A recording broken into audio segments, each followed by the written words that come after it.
All right, well, why don't we get started? We're now at 7 o'clock. Hi, Joyce. Hi, how are you? Good, how are you? Good, thank you. Hi, Joyce. All right, we are called to order. First order of business on the agenda, I'm actually going to suggest we postpone. I believe Christine is planning to join. Maybe she's just held up here.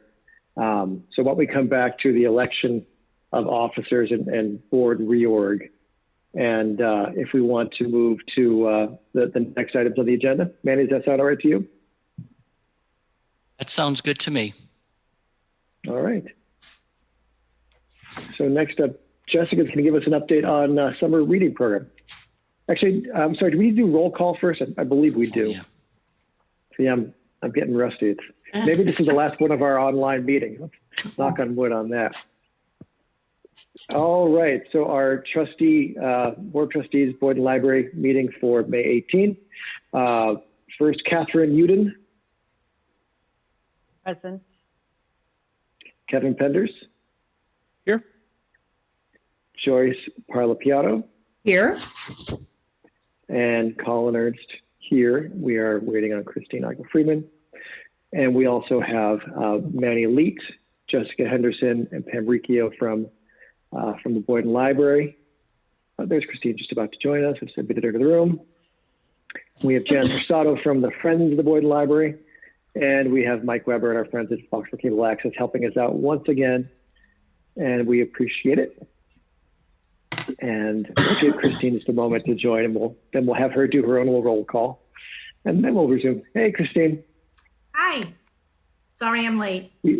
Not a problem. We were just getting started. We were just doing roll call. So last but not least, Christine Eichel-Freeman. Here. There we go. All right. All right. So why don't we hop back with our on our planned agenda here. And the first, I'm just looking at my agenda over here. That's why I'm staring at the left, is our election of officers and board reorganization. So we need to elect a chair, a vice chair, and a clerk of our Boyd trustees. You all have endured the past 2 years with me as board chair, willing to hand over the baton or the gavel. Excuse me, anyone who's interested. Are there any interested parties in stepping into the chair role for the 2021 year? If not, I'm happy to continue if there's a nomination. So I would nominate Colin Ernst to continue as board chair for the 2021-2022 cycle. And I second that. Thank you, Joyce. All in favor? Aye. We'll go around and we'll do our roll. Yep. Catherine Uden. I fully endorse this. Thank you. Not just an I fully endorse. Kevin Penders. I thank Colin for being willing to do it for another year. Yes. Thank you, Kevin. Joyce Parlapiato. Same here. I approve. Thank you. Christine Eichel-Freeman. You have my support, Colin, and thank you very much for doing it for another year. We appreciate that. Thank you. Thank you, Christine. And I will abstain my vote. So it carries 4-0-1. Okay. Thank you for your trust. Thank you for your support. And you're stuck with me for another year. So moving on to the role of vice chair. Now the role of vice chair, Deb Stone served in this role last year. We know Deb's term is up, so we have a vacancy in that role. Are there any interested parties in serving or any nominations for the role of vice chair? I'm Okay. I'm happy to serve if there is a nomination to support you, Colin. Yep. I'll nominate Kevin for the role of vice chair. I second it. Thank you, Catherine Uden, seconded. And all in favor, we'll start with Catherine Uden. I support this nomination. Next, Kevin. I abstain.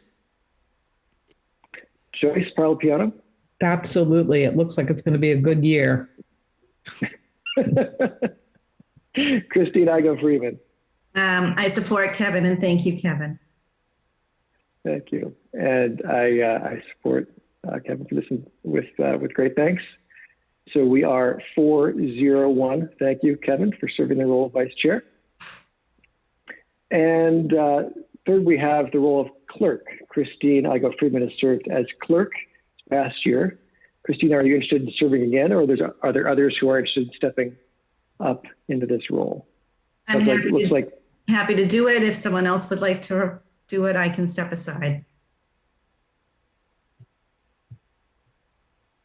Hearing no other no arms raised, I'll nominate Christine Igo Freeman for the role of clerk with great thanks for her service and continued service. Second. Second. Second by Joyce Parlapiano. All right, and roll call vote. Catherine Newton. I recommend or endorse this. Thank you. Kevin Penders. Aye. Joyce Parlapiano. Thank you, Christine. Yes. Christine Igo Freeman. I'll abstain and thank you for your support. Now I'm going to slow Catherine's line and say I fully support Christine Igo Freeman. So we are 4-0-1 again. And Christine, thank you for your continued service in the role. Thank you. All righty. We also have our subcommittee roles and liaison roles. Maddie, I don't have the full list in front of me. Do you have that in front of you that you can walk us through there? I apologize. I should get my handy binder in front of me. I don't have it in front of me. And Kevin, maybe you can give me a hand trying to do this. I know one is personnel, correct? Correct. Yep. There's personnel, which typically deals with advising the director on personnel matters as they arise. We don't do contract negotiations. That is through town hall. Although if Manny does have an issue with respect to the union contract that he needs to go to somebody with outside the meeting, he can do that with the personnel committee, subcommittee. The next one after that, Manny, would be the gift funds or the funds committee that works with Bartholomew, something that Deb did such a great job at in her role, to maintain the trust and gift funds that have been presented to the library that we are now the stewards of. The one after that would be budget. A couple of people to represent the library before AdCom and Town Hall as needed on budgetary items.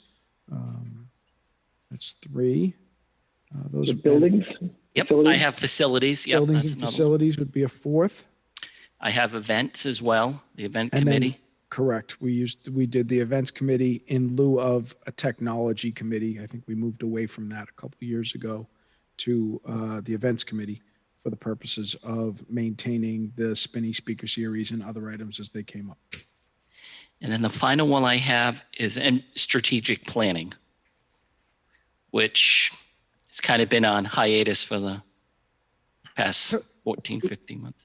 Do we need that? Well, I guess my question would be whether or not these, and this is something we revisit or try to revisit annually, is whether or not these are the right committees and measure mix for the group, and if they still serve a purpose for because they're not dictated by the bylaws. They're a creation of a former and slightly senile chair, being me. So, there is no actual obligation that we have these specific groups for these specific purposes. It's really just to facilitate the opportunity for meetings or issues to be addressed in between the meetings, and for those to be addressed in a non-quorum manner to get into issues associated with the open meeting law. So if we have 6, I guess the question, which is what I think we just rattled off there, I guess the question is whether or not those are appropriate going forward in this new year, and something that we as a trustees group feel like we're getting sufficient use out of, rather than just assigning people to chair subcommittees and then staff subcommittees that we may not actually need. So I throw that open as a question. I mean, I don't think there's any question we need the AdCom. I don't think the budget committee. I don't think there's any question that we need the events committee. And I think there's been value of the gifts committee in prior years, but I'm not sure to what degree that's an active and open item that doesn't just affect all of us for update purposes. So I just use those as examples. What do folks think? Any of them seem as they are no longer necessary? If we identify two that should stick around, or are there areas that are missing that we feel like we need to have attention in a subcommittee fashion that's not on our regular agenda with quorum and public visibility?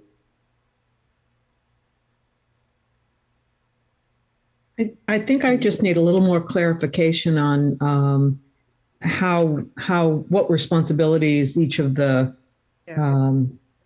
titles or departments have. So I don't, I just really feel like I don't know enough about them. So may I, Colin? Please. Okay. So I'll take them in order again, if I'm able to. Let's see if I get them right.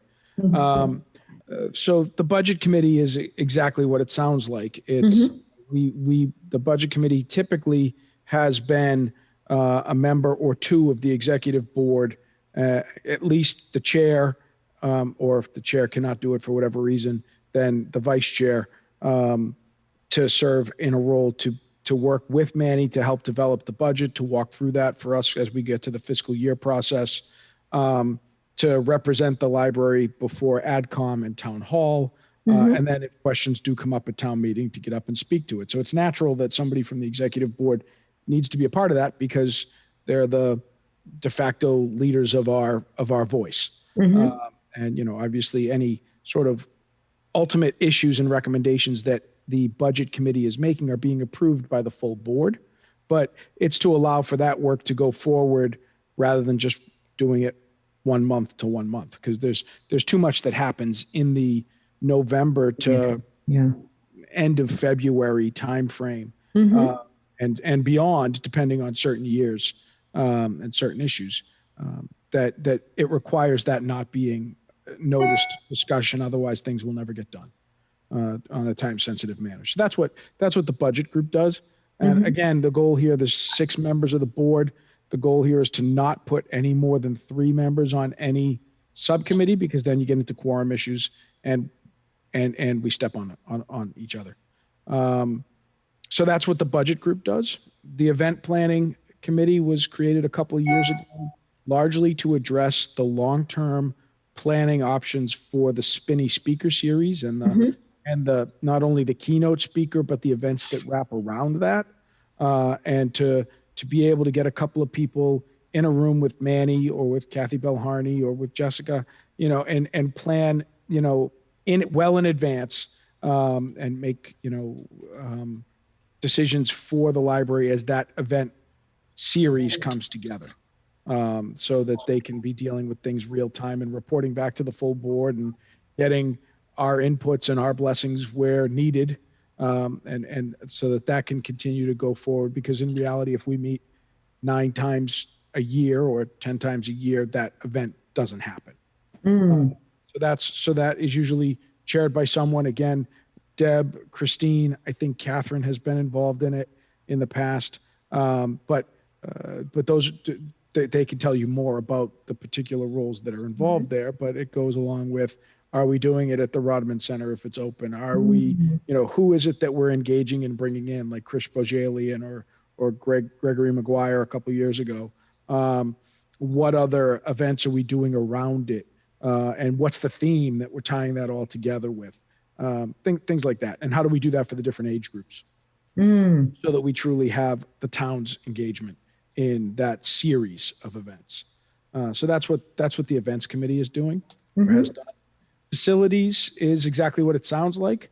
We didn't have a facility subcommittee for a number of years because we had because we didn't have a building. We were in renovated status, or in rented space. And then when we came back, we said, everything's under warranty. We don't need that for a while. But now we've been back, fortunately, long enough that things come up and issues come up, and Manny needs somebody to bounce more immediate concerns about chillers and condensers and this leak over here and the new electronic boards I want to put up over there and things of that nature. And so that frees him up to go to people, have a dedicated couple of people that he can go to, again, in between meetings with issues that then, he can bounce those ideas off of and then report back, and then everybody can report back to the full board when decisions are made, if those decisions require board input or just to keep us all informed of what was decided. So that's that one. Personnel, as I talked about, is, in the event that there are union concerns that are brought to the director's office that require our input. Some of those things would be if there's a grievance about state of emergency days or a storm outage. The other thing, the principal thing that the personnel committee does is the personnel committee is responsible to send out, receive, and then marry the inputs from the six of us into one document for the evaluation of the director, which happens on an annual basis. So again, the budget committee is on an annual basis, but it's got a long lead time. Facilities is sort of as needed because you don't know when the air conditioning won't work or the heat will go on in August. The events committee is, again, a long lead time look that culminates in that month of the series itself. Personnel happens on an annual basis so that ideally the evaluation is for the director is done before the town does its own evaluation so that we are informing that process rather than reacting to it. But it's a cyclical, mostly, 2-month window that should take place in. Gift funds or gifts and trusts is the committee that works with Bartholomew, serves as a point of contact for Bartholomew, the financial investor. Once upon a time, before we had Bartholomew, that committee was tending to those funds on its own. So now we have a fund manager, and that role is really evolved now, thanks to Deb's work and others previously, into the caretaker point of contact for fund management. So, and they're the ones who usually, typically now, their goal would be to reach out to the fund a couple times a year, check on the fund management and the state of that, and then to schedule 1 or 2 meetings with the fund managers for the full board to engage in conversations and just sort of take the wellness of fund management. Which one am I forgetting, Manny? The last one is strategic planning. So strategic planning, did we have strategic planning as a standing subcommittee? We do have it listed, but that might be one we could discuss. So Manny several years ago undertook a strategic long-range plan. Christine, I believe, served on that committee with me.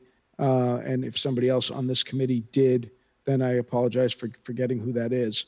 But Christine and I, under the Mass Board of Library Commissioners auspices, we're required to do a long-range plan every couple of years on a cyclical basis, which talks about, areas of strength, areas of growth, targeted areas of opportunity that we want to see employed in the next horizon period to make changes. So discussions we've had in the last 2 years, for example, about a young adults librarian is an outgrowth of the strategic plan. So with that, we had a forecast, long-range forecast initiative. We had several members. We had a couple of members of the library staff. We had members of the library community, the patrons. We had 2 members of the trustees. We had the director. We had somebody from town hall.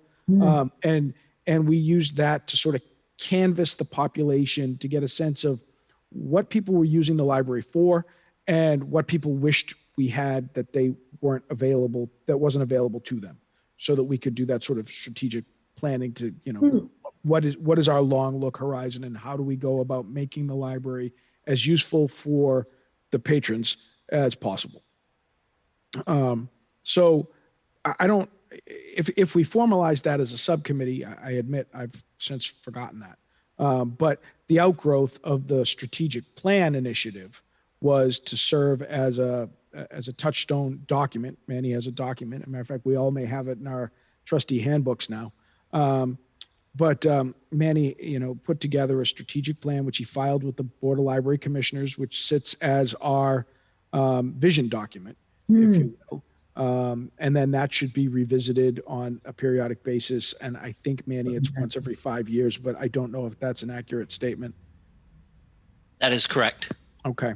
So I'd like to think we have another year or two before we have to do that again. Yeah, FY26. Okay. So we're good. So really, the strategic planning subcommittee would be just charged to implement the outcome of the last strategic plan before undertaking another one for FY26.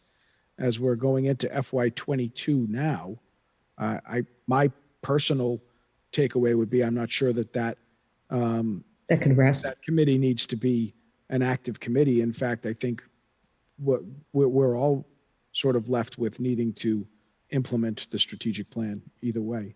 But that's just of all of them, I think that's the one that probably we would need the least. I appreciate that review. Sure. Thank you. Are there any areas, I think there's an opportunity to maybe potentially cull that list. And let's come back to that in a sec. Are there any areas, I know last year was an unusual year, to say the least. But as we think now, are there any glaring areas where we want to have a couple folks dedicated to drive us forward? And knowing that we can always, if at some point during the year we say, hey, if we want to really tackle this topic, we can tag a couple folks to lead that effort. But anything that stands out as a board right now that we want to establish a subcommittee for? Yeah, Christine. I'm happy to stay on the events committee, if that's okay. If anyone would like to join me, Actually, Christine, that's the area where I'm most attracted to. Yeah, okay. I would love that for, overview and guidance. That'd be great. Okay. Thank you. Excellent. You're welcome. Excellent. Any other new committees that we should be? I guess my question would be to Manny. I'm actually wondering, from your experience working at different libraries, what other committees have you seen that you could suggest or would be useful or that we're lacking? Yeah, it's pretty much covered. I have seen committees for marketing or promotion of the library. So I've seen that before. But I've seen, in East Bridgewater, it was a building committee because we were hoping to have a new building. We've had one for facilities, which we have here, one for, finance, budget, which we do have. So I'd say the only one we're omitting would be the marketing one. And I don't know if we could tie that into, we could in the event committee. Yeah. Yeah. There is sort of a hand in hand. I guess I would just ask those who have worked on it before how much that would. The way I think of it is these are sort of one-off items for activity among, and just for context, Catherine, the subcommittee structure we have here came from another library. It's not to make it right or wrong, but just for historical relevance there. That's where it came from. I guess for marketing, I would just question whether or not for Joyce, well, Joyce hasn't done it yet, but for Christine and for Catherine, to the extent that you were involved in that too last time around, whether that would take away from what you're trying to accomplish with the events themselves, rather than, does it stack things up on you? in order to be successful with quote unquote both? Or does it become is it a natural fit to just be marketing and events? So I guess my question is who does the marketing right now? It's staff. So Correct. Right. So it seems as if it would go hand in hand for me if working with staff to organize the events or plan them as well as market them. It seems like a natural fit to me. When we think about kind of the marketing communications and events, I think about the events it's tied mostly to the Spinny series, right? That's what we've kind of talked about, or any sort of similar annual series. I think there's, from a marketing communication standpoint, in terms of the ongoing functioning of the library, that's really a year-round aspect of the business of the library. Case in point, the website. Right. Excellent example of marketing communications. And I think the library and its staff, library staff, I should say, the library, the building doesn't do it. The library staff do a great job of communications in our community. Excellent job. And what my recommendation will be is if we believe there's an opportunity to add support and guidance and counsel to the work they do, maybe it's a marketing communications subcommittee that's really thinking year round, including, the website, including, the PR kinds of things, the social media, right? Again, it's not doing the work. It's advising and giving counsel as a board of trustees. And that marketing communication subcommittee could then tag in and collaborate with the events group, right, to help that. But I would suggest teasing those two apart. Okay. My reaction would be to agree with that as well. And that's that's exactly why I asked the question. It seems to me like they are discrete enough. They certainly overlap because you want to market the event.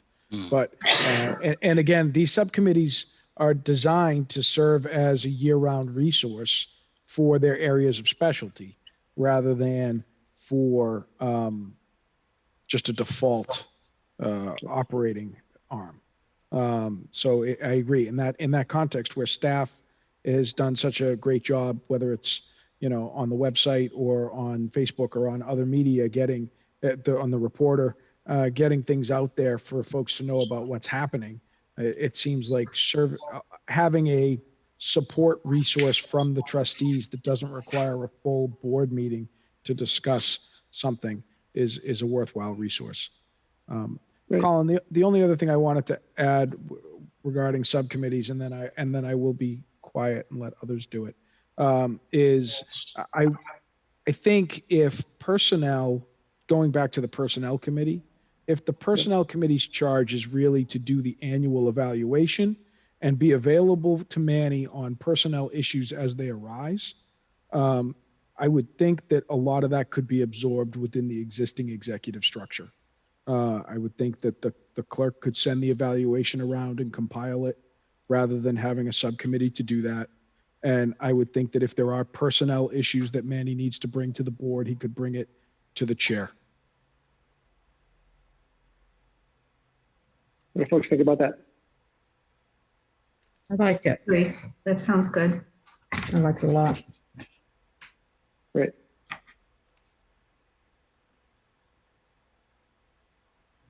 That was more of a relic of an era where the trustees were more involved in the union process. Right. And that has changed. One other, as we're kind of in the culling part of the discussion, we can always go back to the add-on, but the culling part of the discussion, the gift funds, it seems like the real heavy lift has been done on getting the Bartholomew relationship set up, and is that something that the correspondence with Bartholomew could also be something that's within our officer structure to handle that? Because right now, unless I'm mistaken, most of those engagements with Bartholomew have been them coming to our meetings, sharing out us talking about that in our monthly discussion. So is that something that just the liaison with Bartholomew Christina, in the clerk role, would you be comfortable handling that as well? Yes. Yep. Right. Any objections or different ideas? No, that's wonderful. Great. All right. Any other committees that we think need to be added, or are we good for now? And we'll see what bubbles up during the year. I like the addition of the marketing communications group. I think that makes a ton of sense.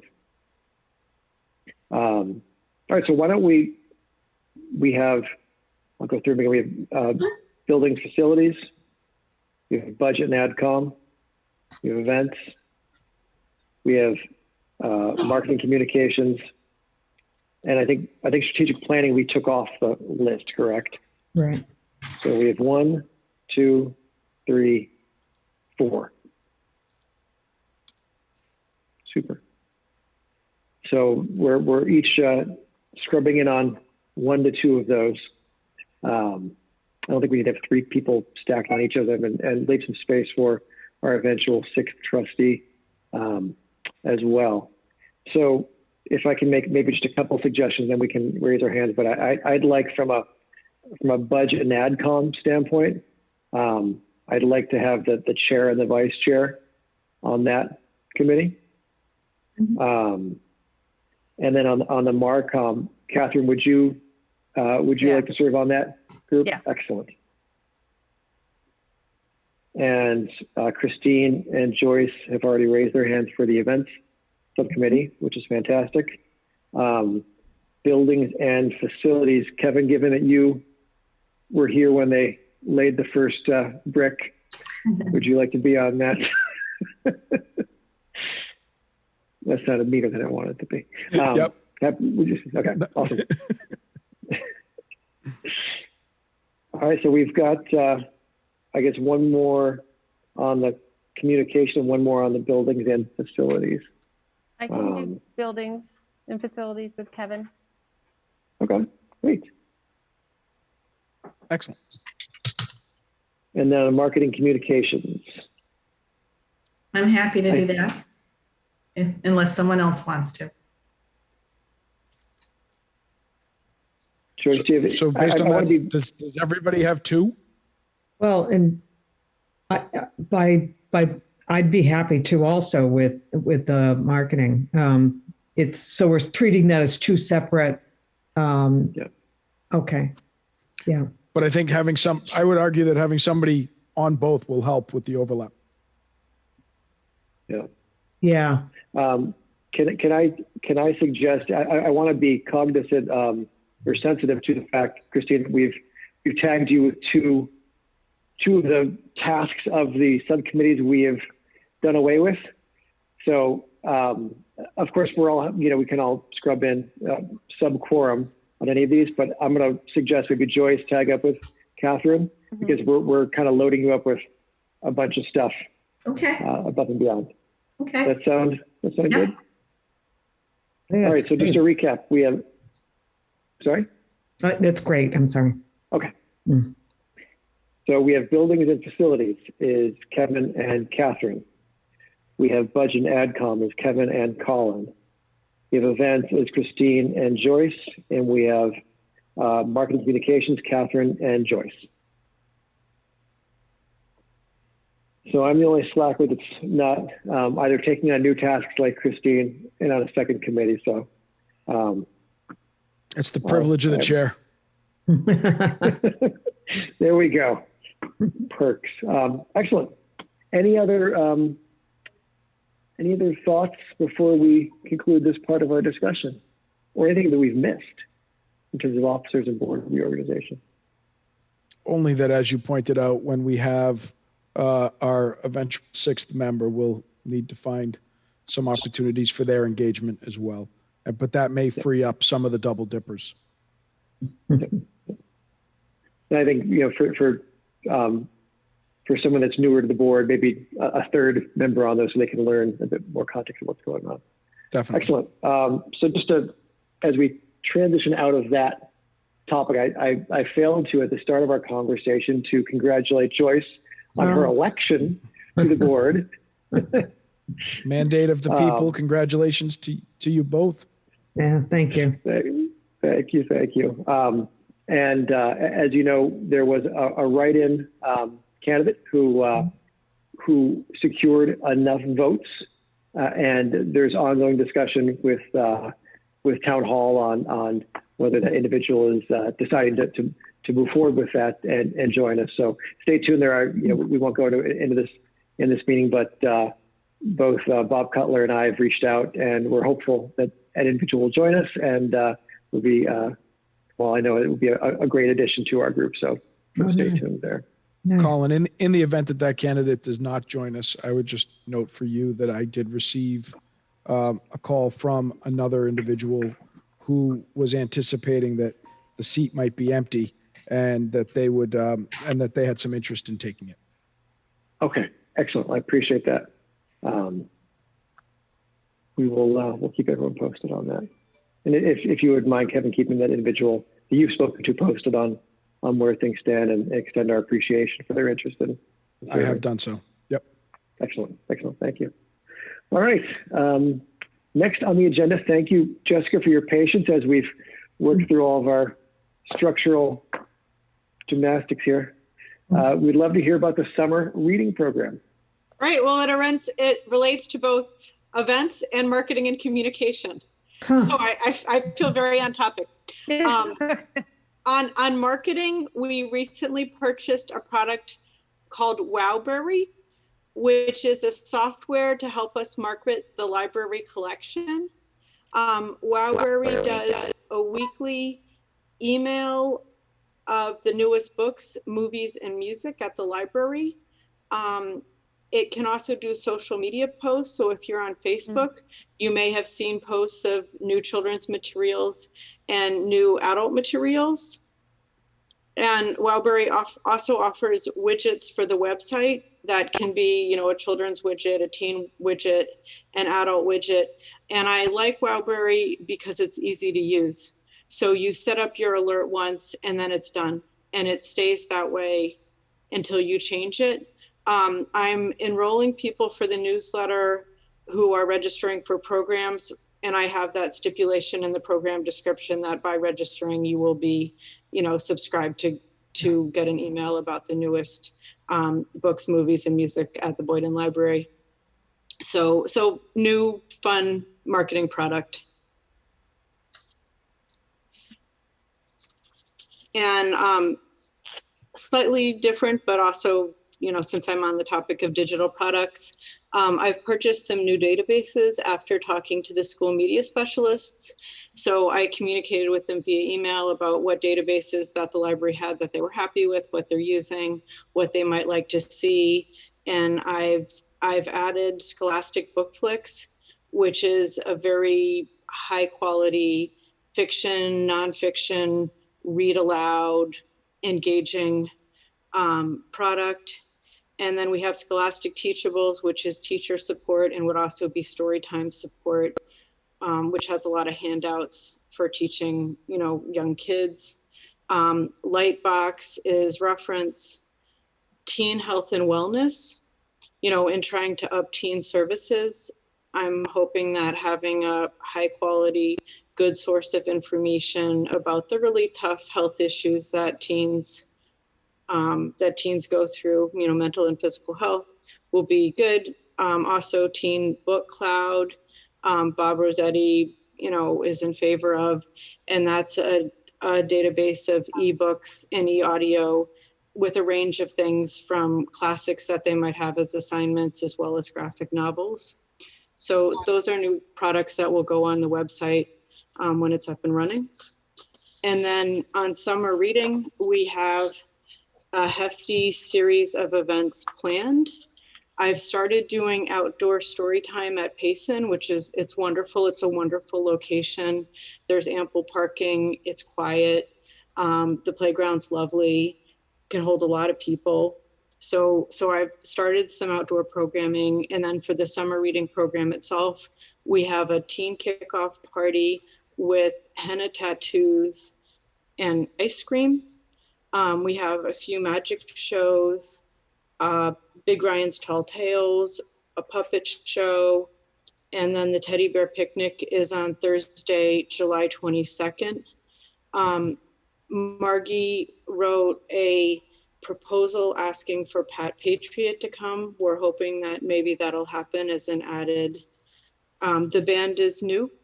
So it's Rockabye Beats. They're a bilingual band that works with, very young kids, and they seem really lively and energetic. And we're, just trying to make the event as exciting as we can. And the Commons is a big space, so lots of people. And then I have a couple more teen programs. I have metal smithing, which is there's a copper bookmark and a copper keychain. One is for middle school and one is for high school. I had talked to kids before and they had said, middle school students and high school students are really different. We're in different ages, program for us separately, at least sometimes. So I have a session, that's 10 to 14 and a session that's 14 to 19. I also have a comic drawing program for teens. So right now everything is scheduled outside. And we're taking registration and it's exciting. Wow, a lot going on. Phenomenal. Thank you. Questions from the board? I have a quick question about the wildberry. So I'm just poking around on it and the website as well as what you've been posting. And so it automatically posts what's going on. Is that how it, like a set it and forget it, as we like to call?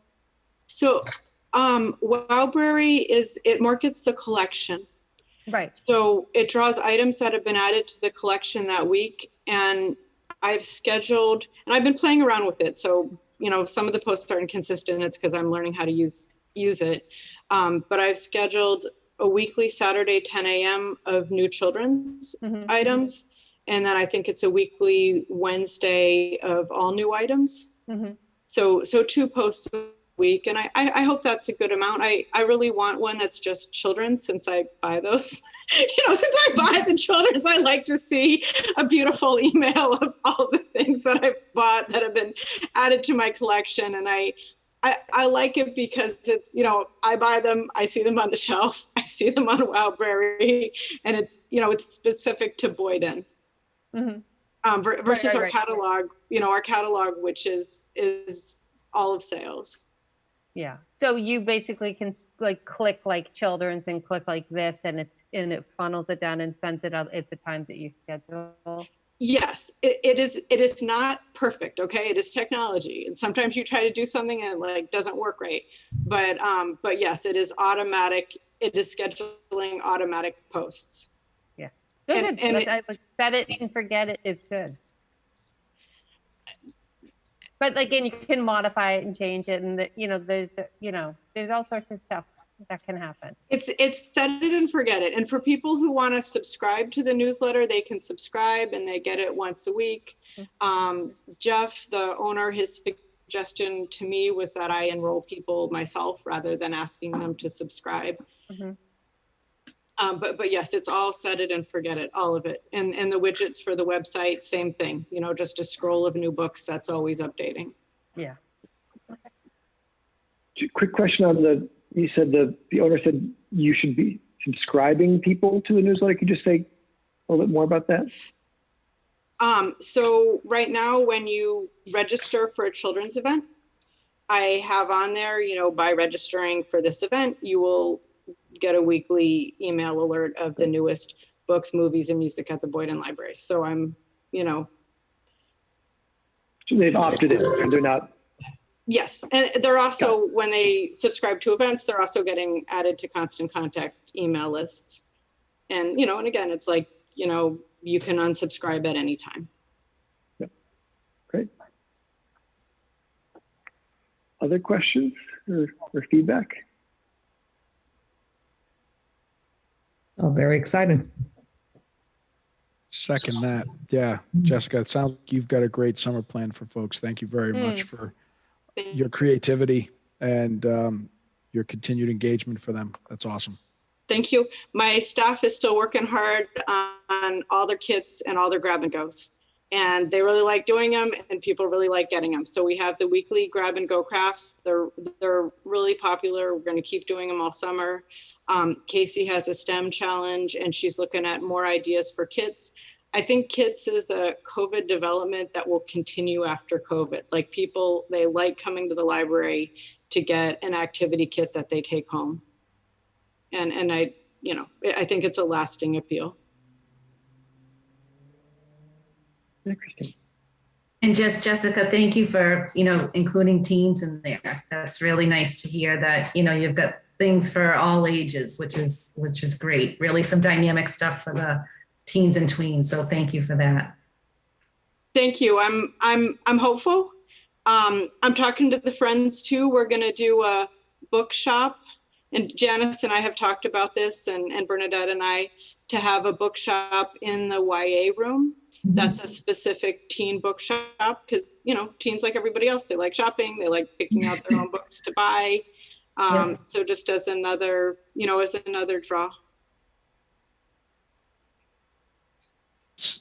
Jessica, with that one question, if I may, is there anything that you need from us you've got such great resources with the friends and you've got such great ideas between you and your staff. Is there anything in particular that you need from us, the trustees, to support you in this planning or any other planning that you're doing? Not right now. I mean, I'm really big on marketing. So there might be times when I ask for advice or suggestions and reach out on marketing. Both marketing of events, marketing of collection, and technology is really big. Like I think of marketing and I think of like software and, like what technology are we using to market the library, or what technology are we marketing? So there may be times when I need that, and I'm new to this Spinny speaker series. I don't actually know much about it. So, as that affects youth, that might be something else. But I mean, I love planning events and I love marketing. So. Then you'll be perfect for the Spinny speaker series.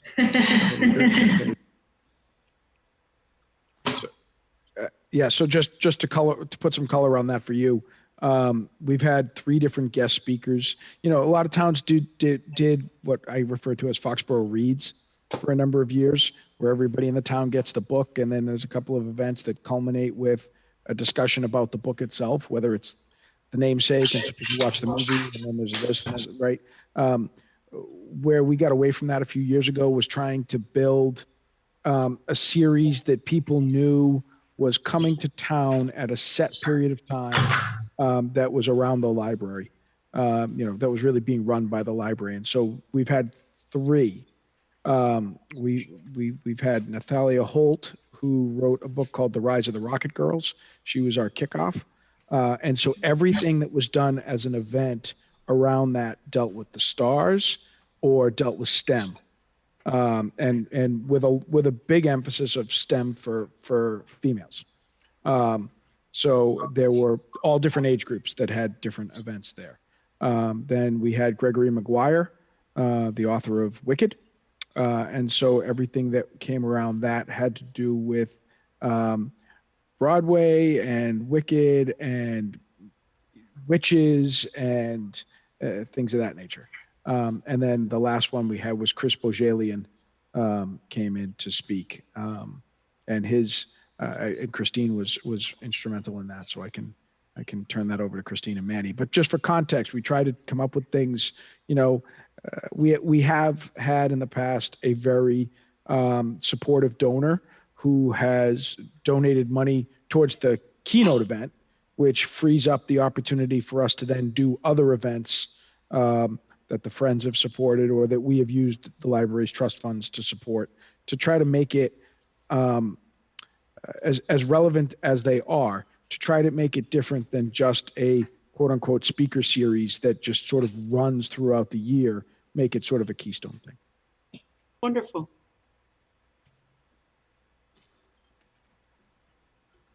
Great. Any other feedback or any other questions for us, Jessica? Not at this time. Thank you.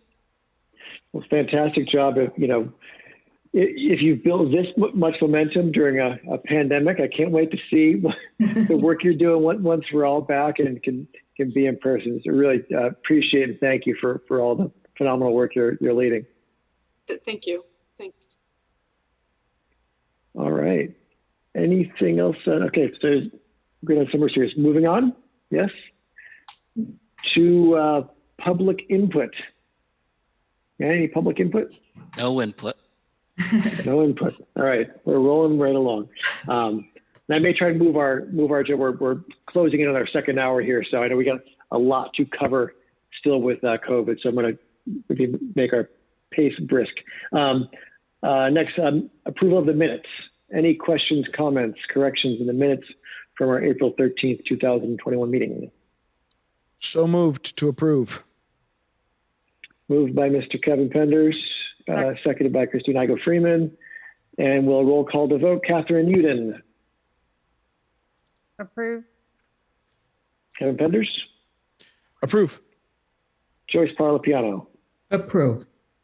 Christine Igo Freeman. Approve. And Colin Ernst, I approve. 500. Minutes are approved. Manny, any correspondence? No correspondence. No correspondence. We approve. Friends report. Janice, big month for the Friends. Well, as everybody has heard, we had a very successful book sale last week. I am kind of glad it's over because it was exhausting, but we made almost $3,000, $28.93. And people were really happy to be there and liked our selection of books. So it was great. And I checked with Manny today, made sure we put the library back together. And I guess we succeeded. The only other thing I wanted to ask if, talking to Leslie and our book sale chair, she really liked and felt that the quality of the books that we received by running the donation days, the drop-off days, was better than we have had in the past. And she thought perhaps we should continue with those. And I've talked to Kathy Lowy at the desk, and she said people are always asking, when are you going to collect books again? Mm-hmm. So with your permission, I'd like to be able to continue to run donation days at a schedule that we work out with Manny. So it might be once a month. If it gets closer to the book sale and we need more, we just work with Manny to schedule more. The Saturdays for a couple hours seems to work well. We do it by appointment so we can control how much is coming in because we only have so much space. So we have to be, not to go crazy. But it seems the patrons like it, we like it, and it's been effective. So with your support, we'd like to be able to continue those. Good. Any concerns with that plan? Excellent. That's great. Great. And that's really all. We'll be winding down next June 2nd is our next meeting, and then we'll be off for the summer. So great. And Kevin, you're joining that meeting, correct? I will be there on June 2nd. Great. Thank you. My pleasure. Super. Thanks, Jeff. Congrats again. Great job. Thank you. We appreciate your support. Oh, absolutely. Next, professional staff reports. Anything you want to highlight, Manny, on the professional staff reports? Yes, just a few items. With Kathy Belharney as the professional services librarian, she is in charge of displays, and she did this wonderful book display for Mother's Day. So I don't know if any of you saw that near the circulation desk, but she does a great job, book displays every single month. And a few months ago, we spoke about Library Aware, its new software, and I mentioned how they can create newsletters, and that's what Kathy did. She created a newsletter for the month of May, and they're emailed to all Boyden Library card holders.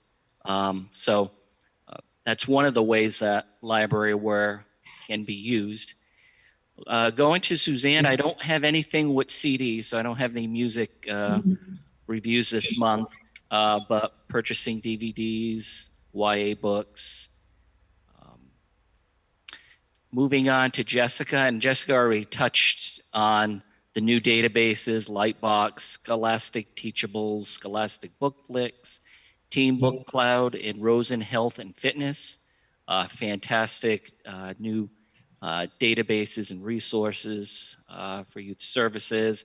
And then also Wildberry, which I know Jessica was a big fan of and wanted it, and she's working her magic with it. I finally know how to say Wildberry now. You know, she does a great job with it. And speaking with Tim, our reference librarian, some of the reference questions that he receives during the month, I'd just like to point out a few of them, just some of the resources and some of the duties with a reference librarian. A patron asking and locating application for a U.S. passport is one perfect example. Tax forms, because tax season was extended. So we still had our tax forms, and we don't have the specific forms. If it's one of those hard to find, rare tax forms, Tim's able to go on the IRS website and print out the form and instructions for the patron.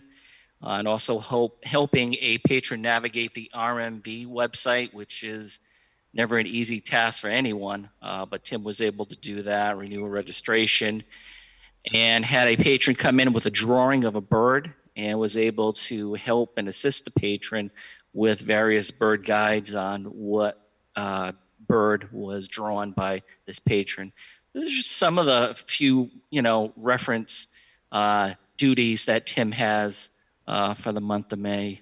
Besides that, he's continuing to place nonfiction orders and weeding books. And for those who don't know what weeding means, it's basically he goes through the collection and checks on the books. If there's some wear and tear on certain nonfiction books, he'll purchase a new one. Or an example, a travel guide. If we have a travel guide for Memphis, Tennessee from 2012, Tim will get a new one for 2021. So that's what the weeding is. That's all I got. Tell Tim I'll be by tomorrow morning for help with the RMV site, okay? Okay. 10 o'clock. I was just on the site today and could not find my way around. Yeah. Good. Any questions for Manny? All right. On to financial reports, please.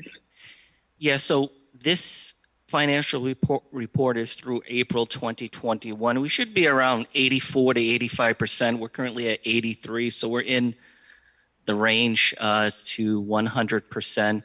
And it was mentioned, I believe it was last month, how some of the line items we did go over, and those will be adjusted for FY 22 budget. And I guess we can tie this in with the FY 22 budget. Town meeting, the budget was passed. So I want to thank the residents of Foxboro for supporting the library. And, that money will be used wisely. It will be, resources. It'll be for cleaning materials.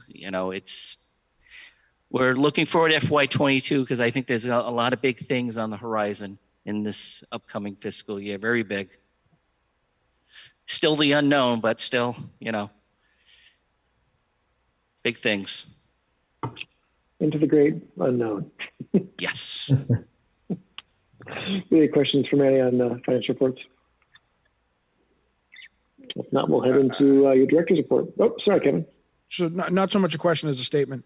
I think, Manny, as the guy who asked the question last month about the quote unquote overspend, one of the things that we do have to look at as we go forward next year into 22 is, as I'm looking at, this is April, so we still have May, June left. And you're right, on an overall basis, we're spending at about an 83% rate. But we have to take a close look, I think, at the areas going forward where we are in excess of 100% now, because those are continuing to grow. There's about 7 or 8 of them, and the streaming one being most significant. It's not big dollars. It's only $8,700, but a lot of that is because of meeting the needs from COVID and restrictions associated with access to the building itself and the way people are changing their use of our facility. So I just think we have to be really mindful of that as we enter the new budget cycle, because you have the money here to offset those overages, but as the library continues to grow in capacity, usage, and hours, and as we talk about going back, hopefully, to things like Sunday hours next year, and we have to. A lot of those opportunities to offset these expenses may not be as present next year, so we have to just be mindful of that. Thanks, got an excellent point. Okay. All right, why don't we move on to director's report, please? Okay. Just highlight a few things. I do want to say a thank you to the Foxborough Garden Club. So every week they're dropping by a bouquet of flowers. We're beautifying the library, but we're also giving bouquets out to some of our patrons as well when they come in. So I do want to thank the Garden Club for doing that and thinking of the library. So thank you very much. COVID chats, plenty of COVID chats, and tomorrow there'll be quite a few COVID chats, actually, probably this week and next week with various topics. Some of the things that was discussed before was summer programming. Some libraries are not having summer programming. Tent rentals, renting tents, fundraising for the Friends. We're very, very lucky and fortunate to have such a strong Friends group where other libraries, and I'm just speaking in the sales network, where the Friends groups have folded or have put on hiatus during COVID. So we're very fortunate to have a strong group here. And then just COVID-related matters when it comes to employees being exposed and eating in the lunchroom, and the ever-going topic of bathrooms being open. So that still goes on. Attended the department head meeting, and the main topic was the FY22 budget town meeting. And the town is working on an updated economic development business guide. So that is what they are working on. We have a new switch installed. Thank you, Foxboro IT, for helping out. With the new switch, we were able to update our security camera software. So we're good to go with that. And we're currently in the Massachusetts Library Association virtual conference. And I was actually a moderator today for a social media session.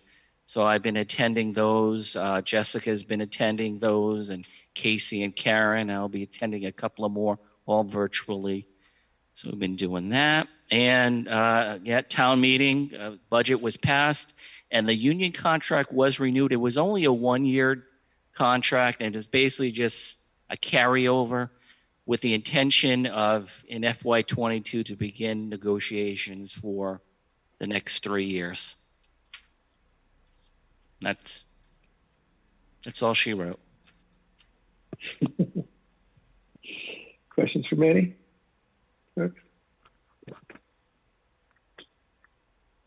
All right. Liaison report. So I failed to also revisit our liaison structure. We did our board reorganization. So let's open that can of worms again. Can we list through the different liaisons that we had? I know we had AdCom and Select Board. What else am I missing there? That's it.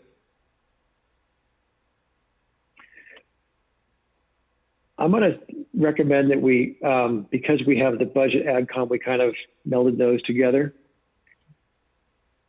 That makes sense. The Select Board is typically, it's not all that often. It's when we have a new trustee denominator or other rare occasions like that. I'm going to recommend that we actually eliminate those two official capacities of liaisons and have those rolled into either ongoing business or those subcommittees that we've talked about earlier. Thoughts? So those even predate the senile former chair who came up with the subcommittee structure. But the reality is those had more to do with areas of controversy and people who knew other people on those boards at that time.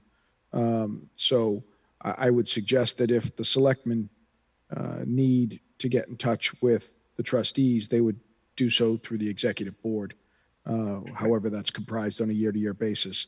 And as far as AdCom, I fully agree with you that it should be rolled into the folks that are working on the budget side. And typically is. Other thoughts? Sound like a plan? Yeah. All right. So moved. So that concludes our liaison reports for today and forever. Very so effective. there you go. Speaking of trustee subcommittees, the Spinny Speaker Series. Mm-hmm. So this was brought up last month. Kevin brought up, looking to explore a Spinny series for 2021. And I had reached out to various agencies that we've used in the past for our speakers, and going with the same theme we were before COVID. We were looking to broaden our subject matter for the Spinny series.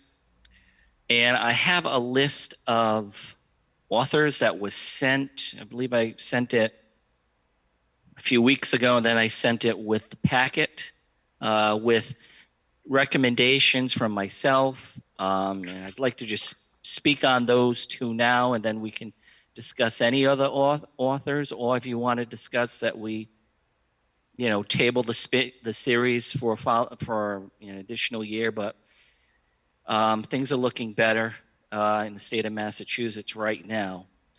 So I had brought up two authors, Gish Jen, and then Nadini Bajpai, and I apologize if I am butchering that last name.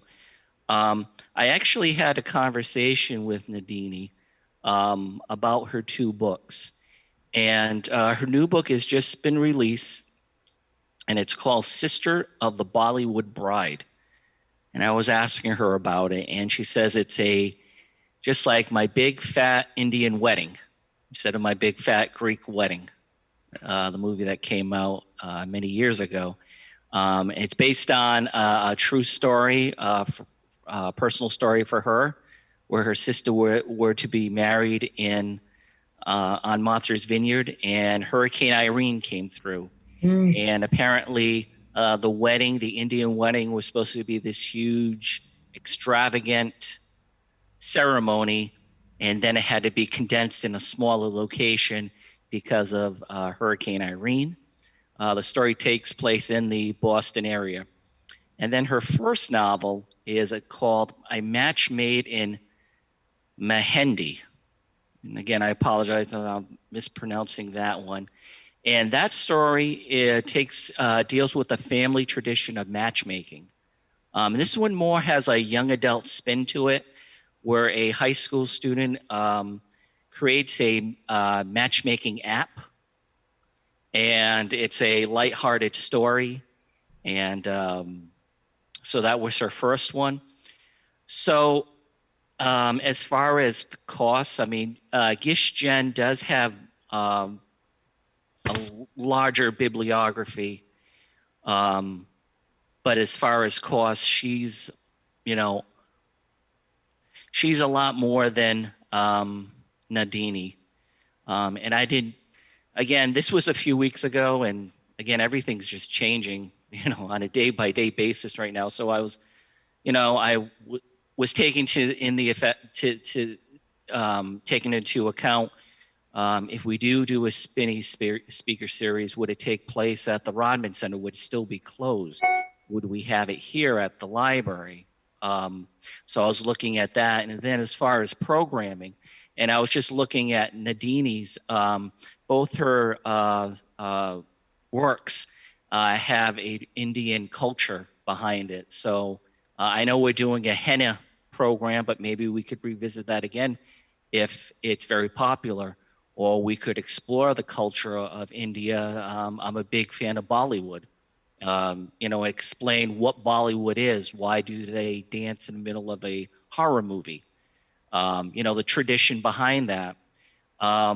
So that's what I was looking at. But again, Gish Jen does have a larger bibliography, and we can certainly, her topics kind of are various as well.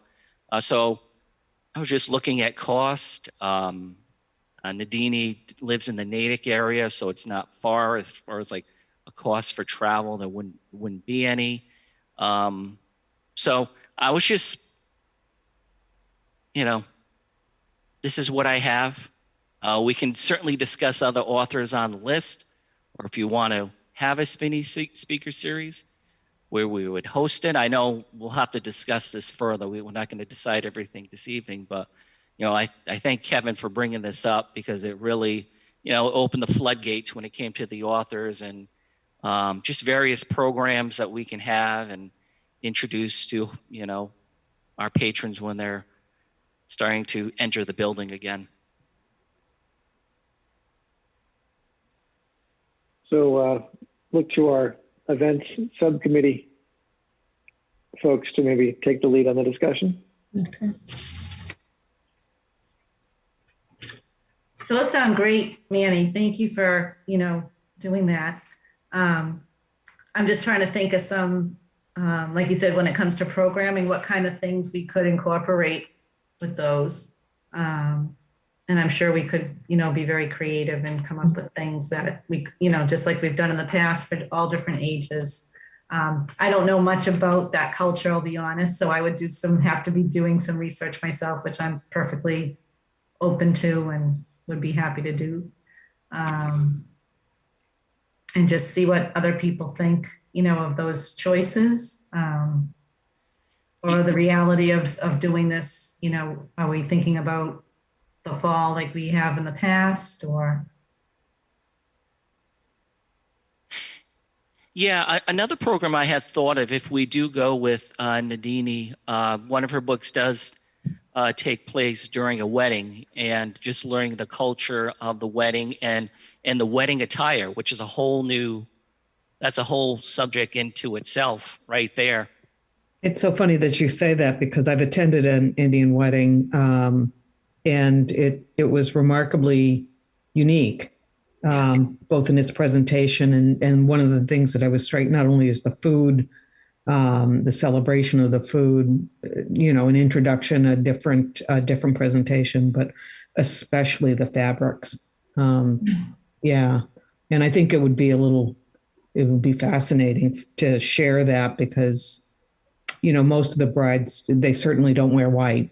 They're wearing bright. The one I went to, the bride was in red, in a red sari, and then even the markings and the ornamentation and being invited into your own wedding.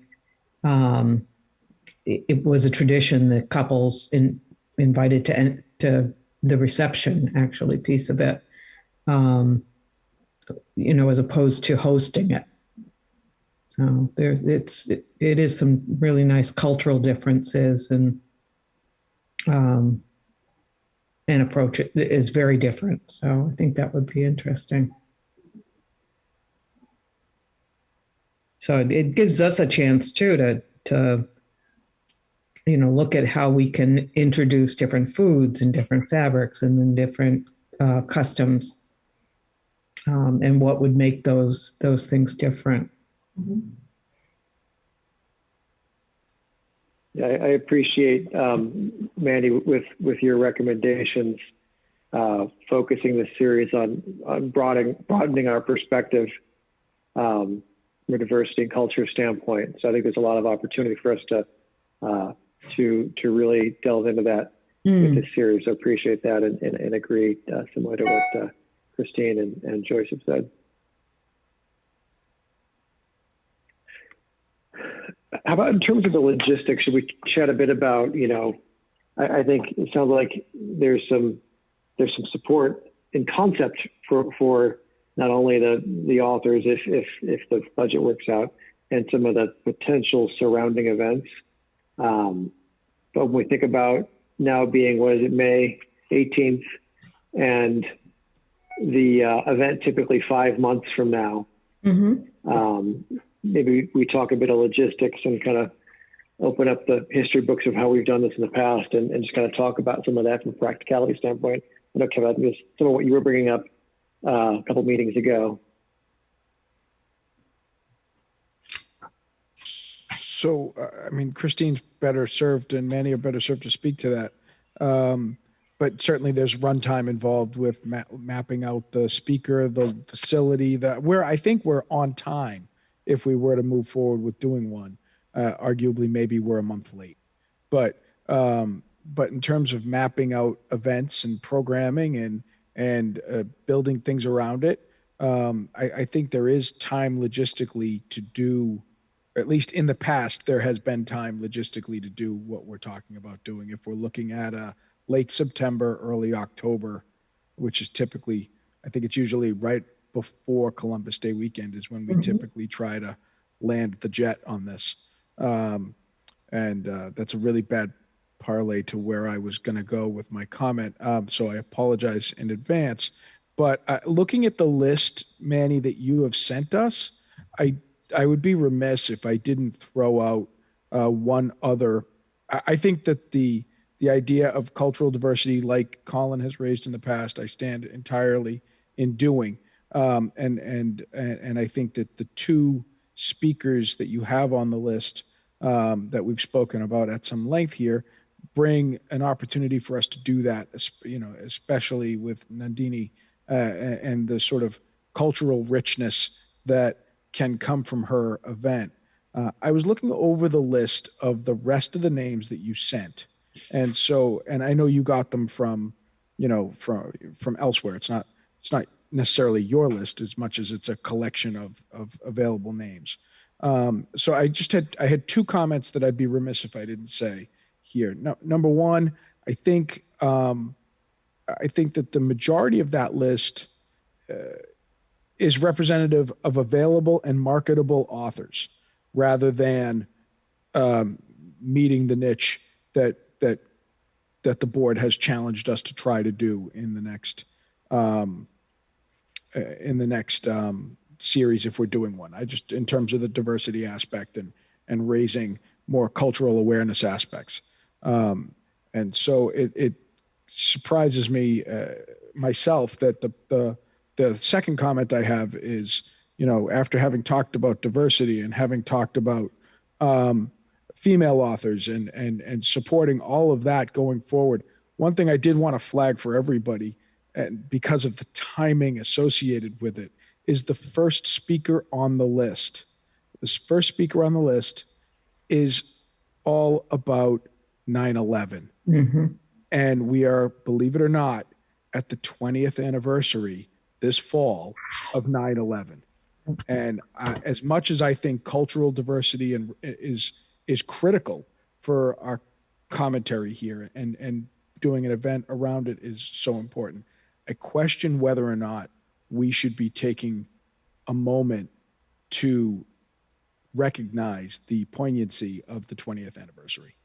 And so I'm not casting a vote one way or the other, but because I think there are reasons to do one and the other. And in fact, I think it may be a lot harder to do an entire series of events around 9/11. But when I looked at that, it really struck me that, Foxborough has its own history with 9/11. It's very real and very personal, and there are events here in town dedicated to it because of losses here associated with it. And it seemed to me that that's it's of relevance in a non-round year, I guess I will call it, in the sense of if we do 20th anniversary alumni events for colleges or high schools or marriages, then it may seem to me like this is a year where we should be considering paying attention to that. That was the only other speaker to me that jumped out in a way that warranted a discussion, separate and distinct from what we were trying to accomplish. It's a really good point.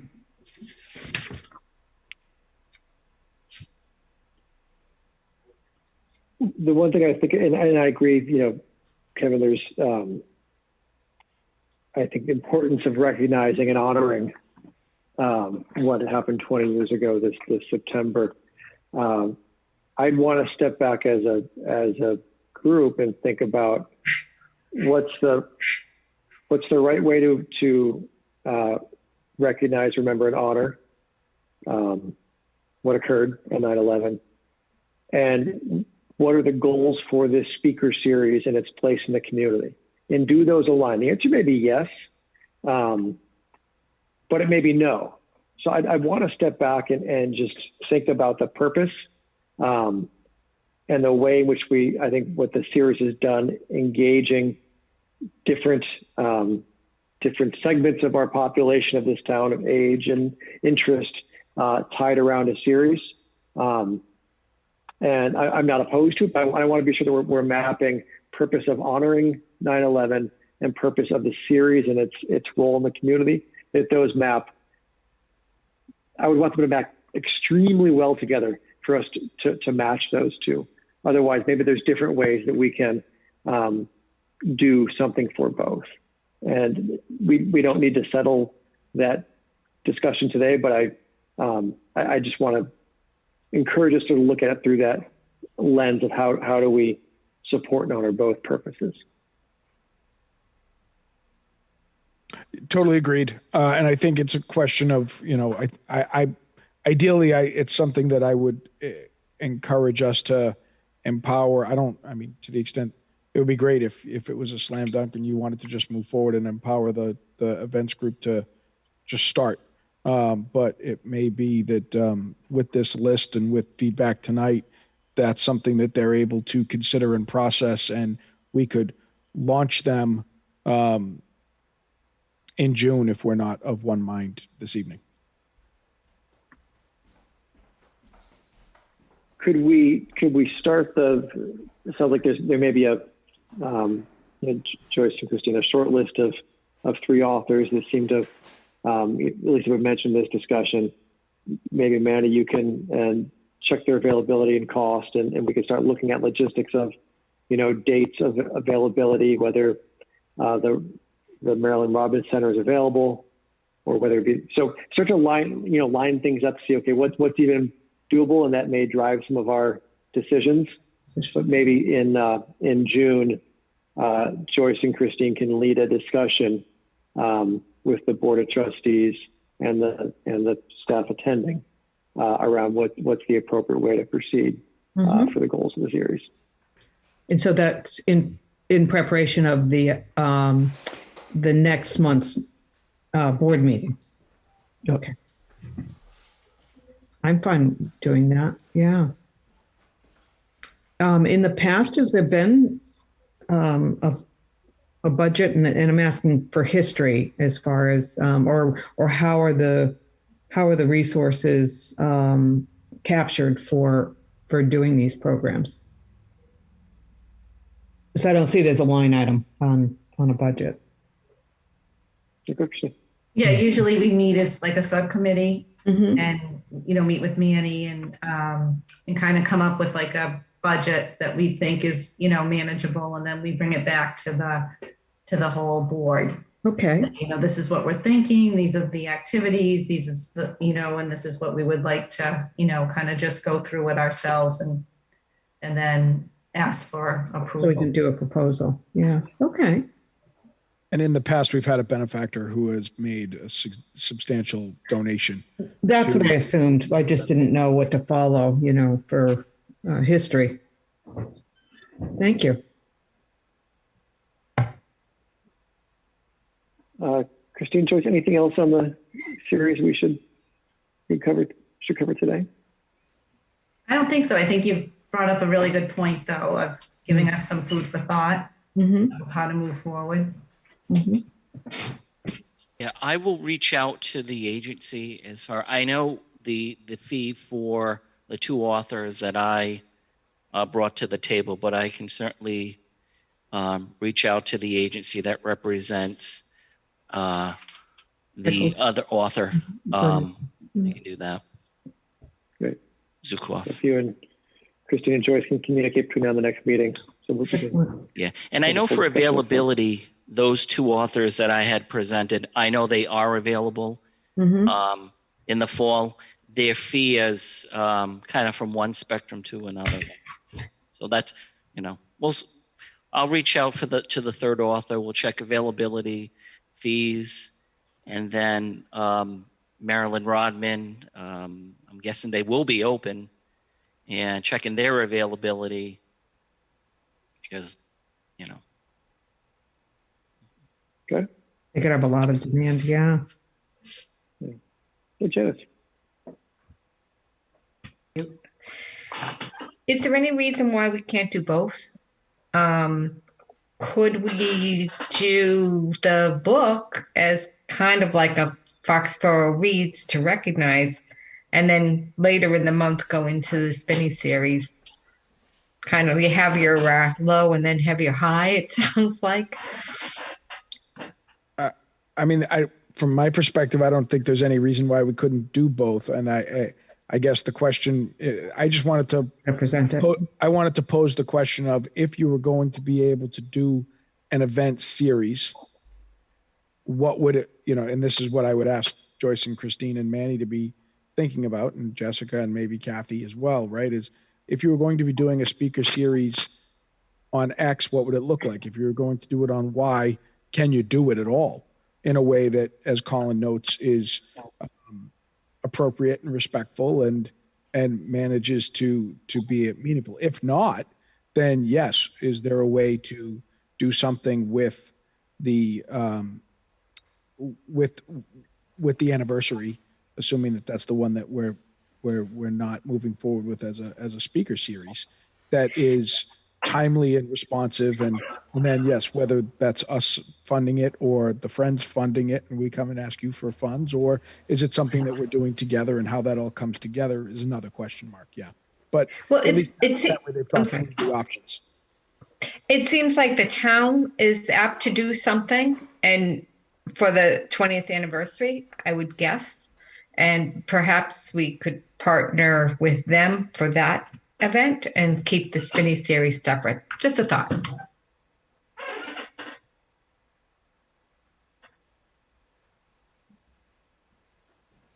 Good thought. We can talk about that. Proceeding. Yeah.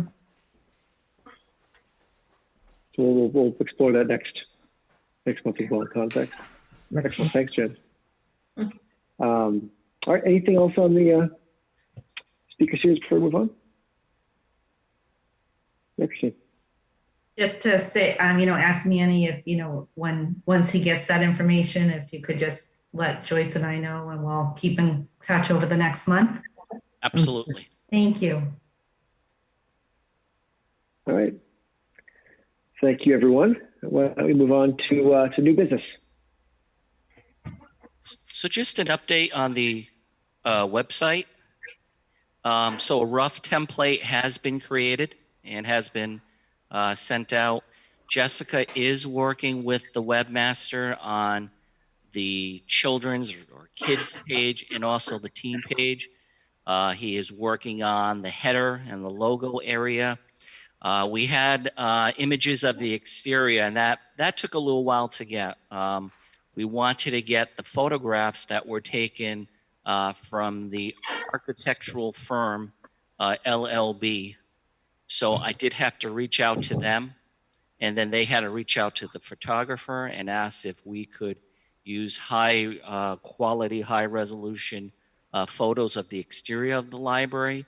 And the photographer, good news, said, yes, we may, as long as we credit him, which is no problem with that.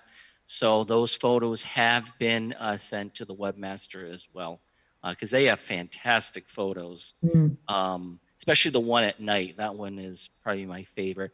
And he was able to remove the power lines as well, because all the other photos have the power lines in there. So that's good news. So yeah, we're making progress. Actually, you're happy with the pace? I am, yeah. Yeah, I am. It took a little while. He was having issues with a section when it comes to, of all things, the trustee minutes and the agenda. But that's been resolved. The important parts. All right, great. Any other, I guess that's part of old business as well. Any other new business, Manny? Nothing else new. Okay. So we covered the website and the old business. So the big, I guess the one of many big topics this month. Yeah. Go for it. Yeah, I had a prepared written, notes and everything, and that got pushed aside as of yesterday. Spending the last 24 hours or so scrambling, speaking to other directors, what's going on? What does this mean? So if you haven't heard the news, which I'm sure you all have, the governor came out yesterday and said beginning May the 29th, which is Saturday, that capacity can be up to 100%, which that part didn't surprise me. That part didn't, I wasn't shocked with that because I had heard rumblings of that happening. I guess what did shock me was the masks mandates. So that was the big one. So I had reached out to various library directors, and the thing is, with the state, with the reopening guidelines, library is not listed anymore. When COVID started, libraries had its own section, and now libraries are in a miscellaneous section now. So it is what it is. So I had reached out to the Board of Health director here in Foxborough. That was my first conversation to figure out what exactly is the town's intentions when it comes to May 29th. And I had a lengthy conversation with him where they would encourage patrons entering a building to wear a mask. Not mandate, but encourage.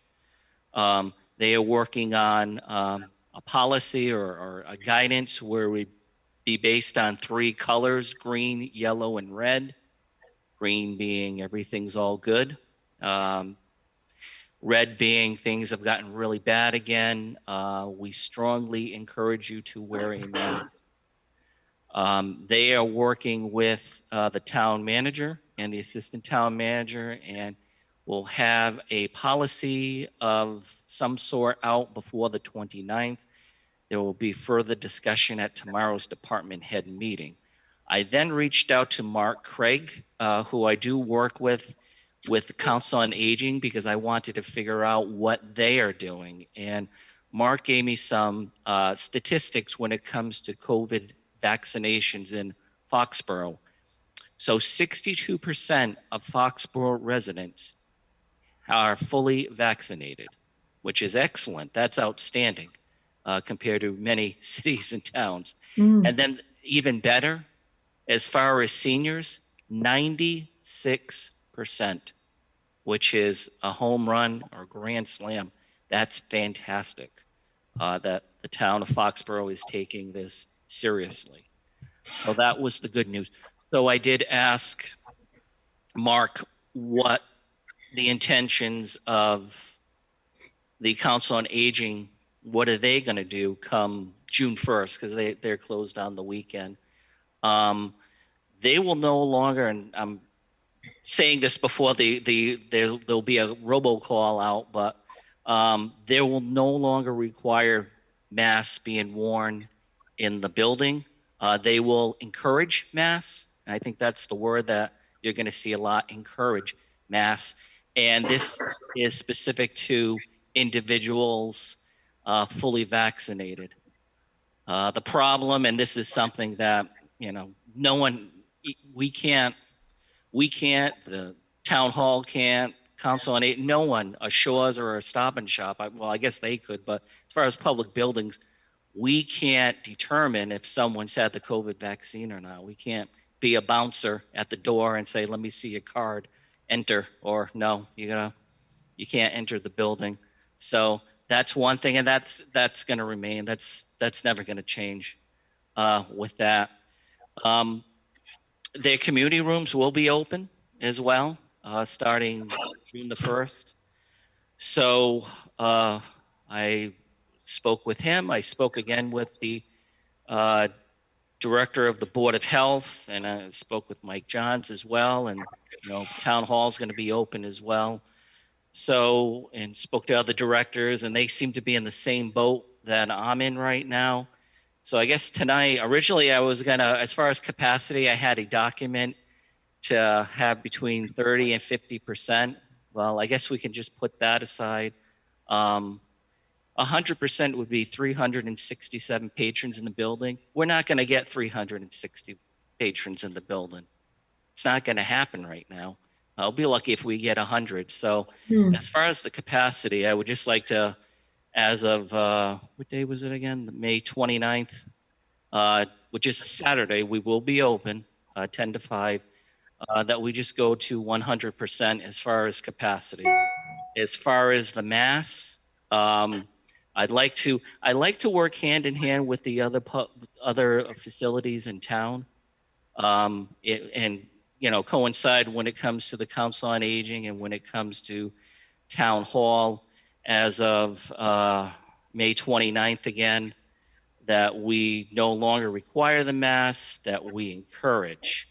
I think if we still require the mask and other town buildings do not, you got to think about the staff, because the staff are the ones that's going to get the onslaught of patrons coming in saying, well, I don't have to wear a mask, but I have to wear a mask here. So that is not fair to the staff.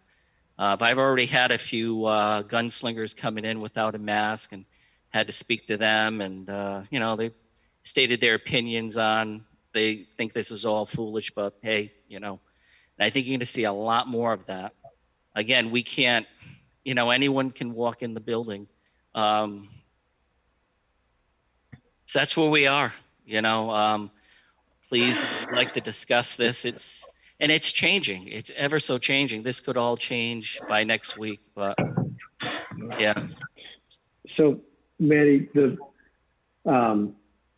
if masks are highly encouraged for patrons, yeah, what's the guidance you're giving to staff? Same thing for staff. I encourage you to wear a mask. You don't have to wear a mask if you've been fully vaccinated. And that's what the other town buildings that I spoke to and other libraries, the directors have said.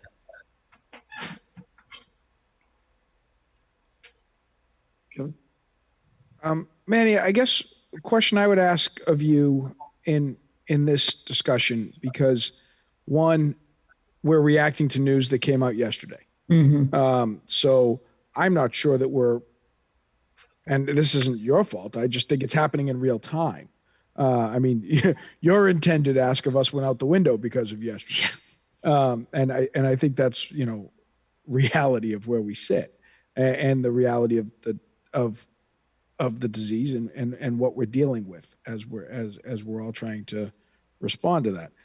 I guess from my perspective, and it's exclusively mine, considering the patrons that we typically have, why would we be concerned about what we have to be concerned about what town hall is doing in terms of the message it's sending for the community. But why are we concerned about town hall or the rec department or other buildings in town versus something like the school department, where the vast majority of our patrons are going to be tied to that? Their guidance is fairly clear. It doesn't include libraries. And I guess the other thing I would say is, and we're not going to have clear guidance on this encouraged to use dynamic until later on this month.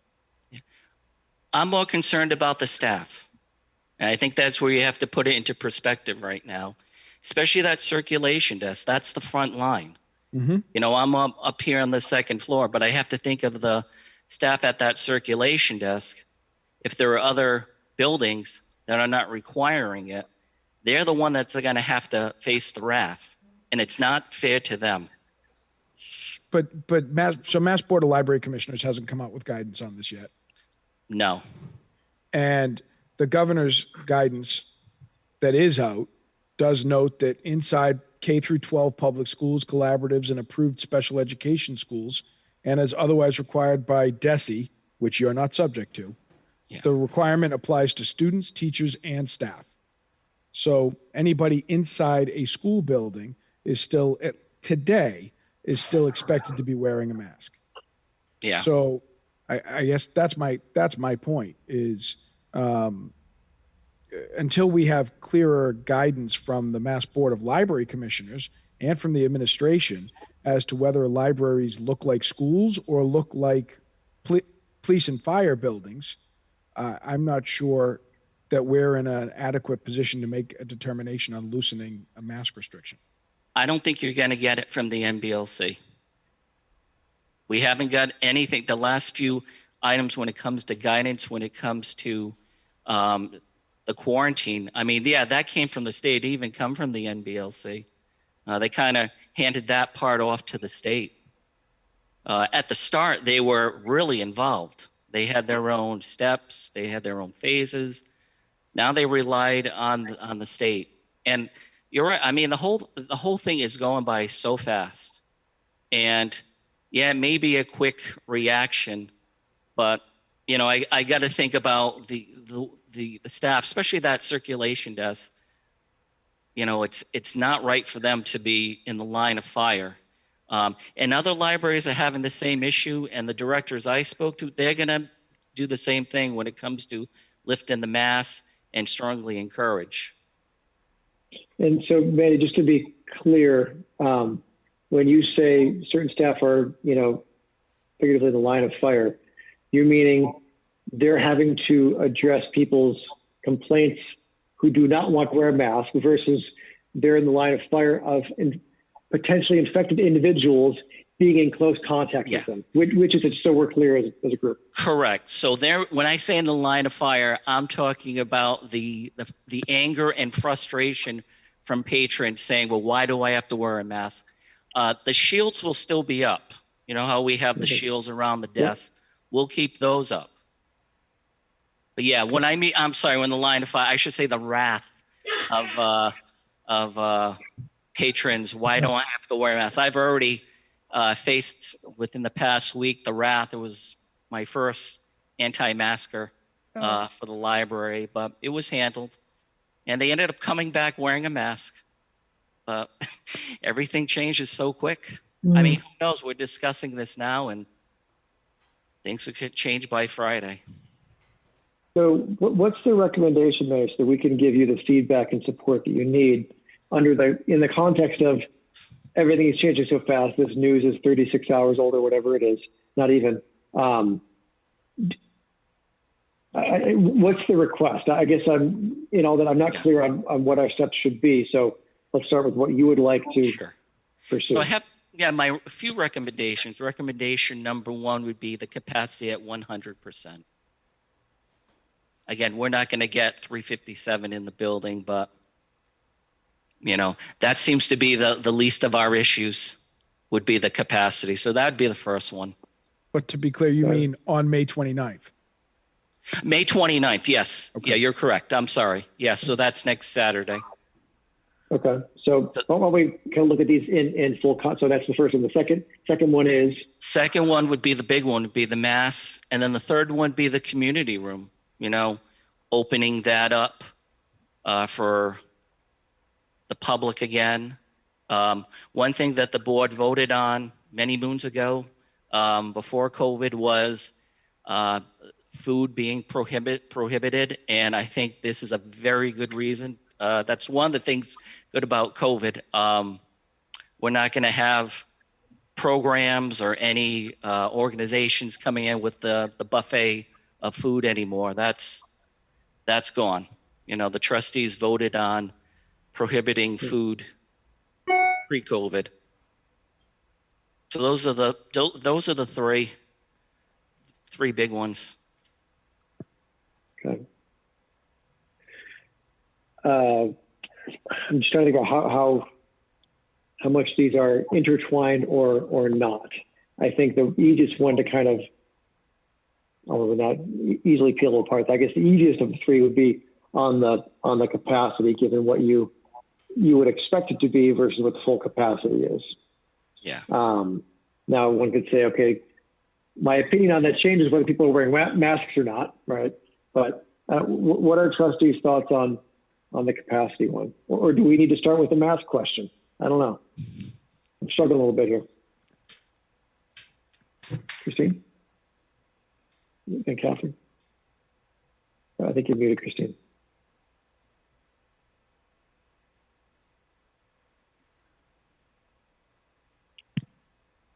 Sorry. Okay. Do we have a say when it comes to that 100% capacity, or is it if the governor is saying 100%, right? And do we even have a say? Oh yeah, you could say 50% or okay. Even if we go to 50%, which is 100 and I think it's 188. We're not going to touch that. Right. Catherine? So I guess stating how many people or what percentages of people are fully vaccinated doesn't apply, because you don't know if someone's coming from another place, Attleboro, whoever. Like it's a global pandemic, so like unless you're gonna a bubble around Foxborough, it really doesn't count. So but I also think that, especially I think now that I think a lot of people will continue. This is just my opinion. I deal with this at work a lot. I think people will be more willing to wear their masks, the majority, inside versus the people who won't. So I think if you strongly encourage, especially until further notice, I think inside people will. And I know you'll have your maskless, face-bearing people, but I think those will be fewer than you think. Yeah, I agree with that. And Catherine, I mean, you're right. I mean, we're going to have people coming from all, but it's going to happen everywhere. Yeah. Everywhere. It's yeah. Joyce, Kevin, what are your thoughts? One of my first thoughts is we really need to start trusting the vaccine. We've gone through 15 months of wearing masks. We've done the work to get to this place. Certainly I almost worry that people that do choose to wear a mask might be made fun of, which is not what you want to see either. I think people, certainly if they choose not to be vaccinated, we won't know if they are or are not wearing masks. It's a stigmatized situation that way, because we really don't know in either case. But I personally, after this time and putting in the work that we have as a community, I think it's time to learn to be a little more comfortable. And I love the idea of having the stages of the green, the red, the yellow. So if we're wrong, we can pivot and change quickly back to what we know has worked. It's, none of us know what really lies ahead, or what type of efficacy we have, by our vaccinations. But I think it's an ongoing process that they're keeping close watch on. So I don't think something's going to develop without us knowing about it, or take us much by surprise. That's my thought. Kevin, anything you want to add? I mean, I struggle with what we should do on next Saturday, when we only have half-informed guidance as to what's happening, and we're rolling things out in real time. And I think that I think it's important for us to be doing things that protect staff, protect patrons. I mean, there's no small bit in irony to me that the State House is closed to the public and for business. And we're talking about more access for the library. So I think that, I guess to the point of, Manny's raising, I appreciate that. I don't want to put the circ desk in a position where they're incurring wrath. I also think that, we are discussing a very significantly pivoted notice on what was otherwise going to be a discussion about occupancy increases in the existing building. So I struggle with that. I think, Manny, to your point, a lot of libraries have been closed throughout the duration or with very minimal availabilities to their patrons. And we have been far more open than other neighboring facilities and other facilities with a wider circulation than we have. So I think that we have met the challenge. We have worked hard to be accessible.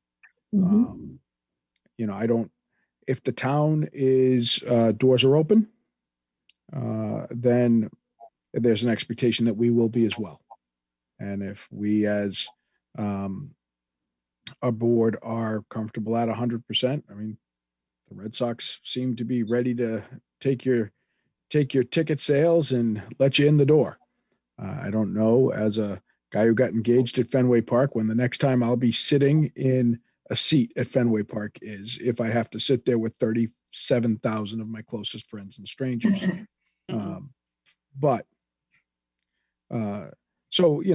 And I'm certainly not looking forward, Colin, to inviting a court challenge on whether or not somebody has to wear a mask.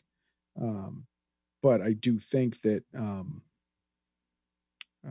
and I agree with Joyce. I think we have to trust the vaccine for those people who have it, and for those people who have had their 1 or 2 shots and their incubation period and are done.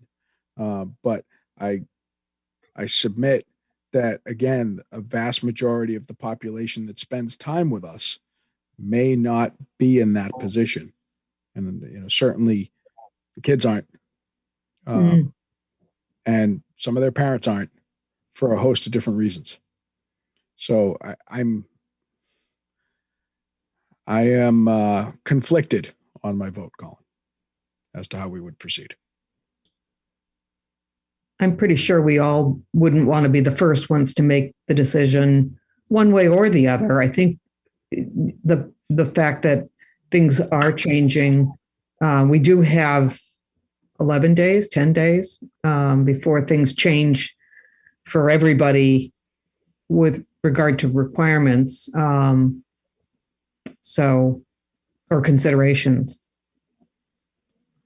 I think Manny's recommendation to staff and patrons, a strong recommendation to continue to wear a mask, to continue to practice distancing and other,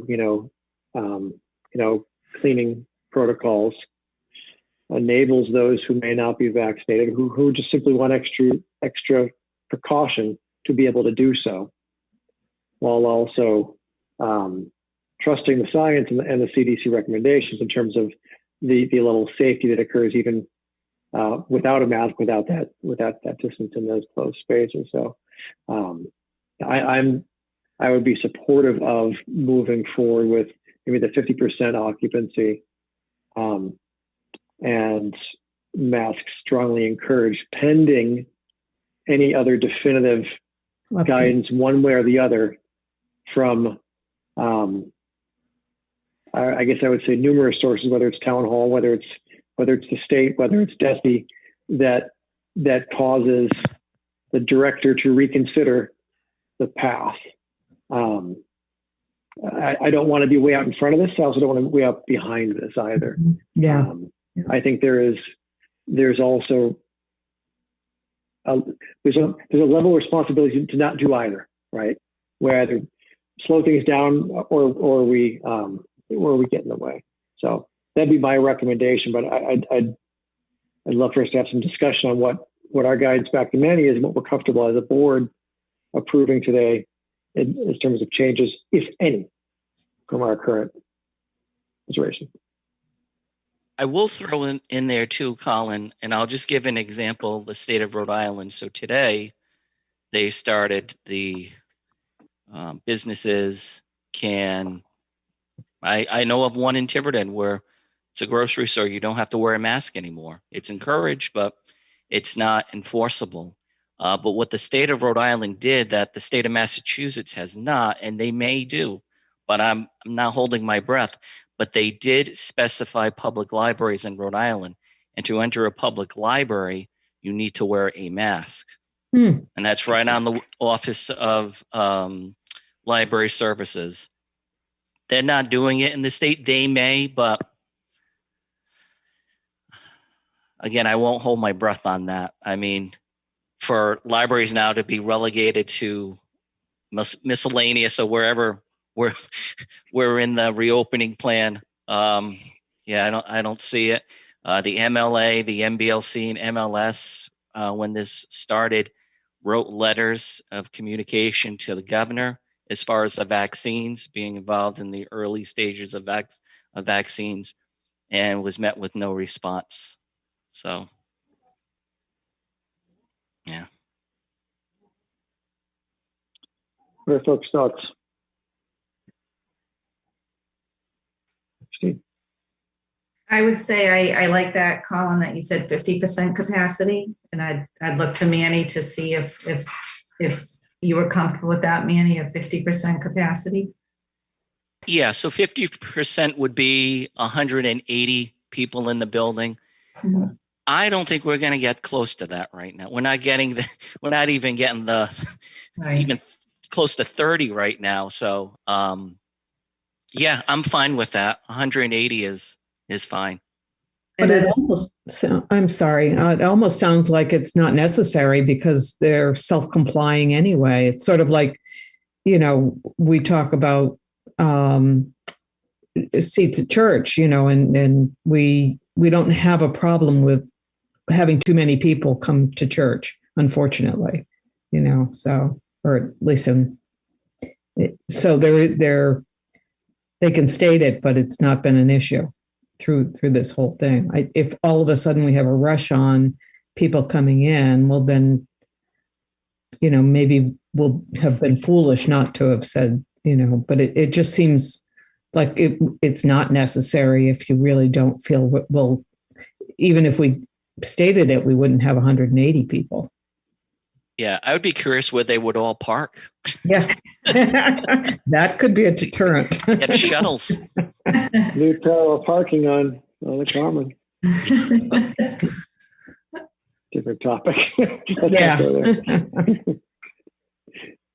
Christine, yeah. And then as far as the community room, I just think we leave it closed if that's, I just feel, if we're within our, just not ready to open. right. Yeah.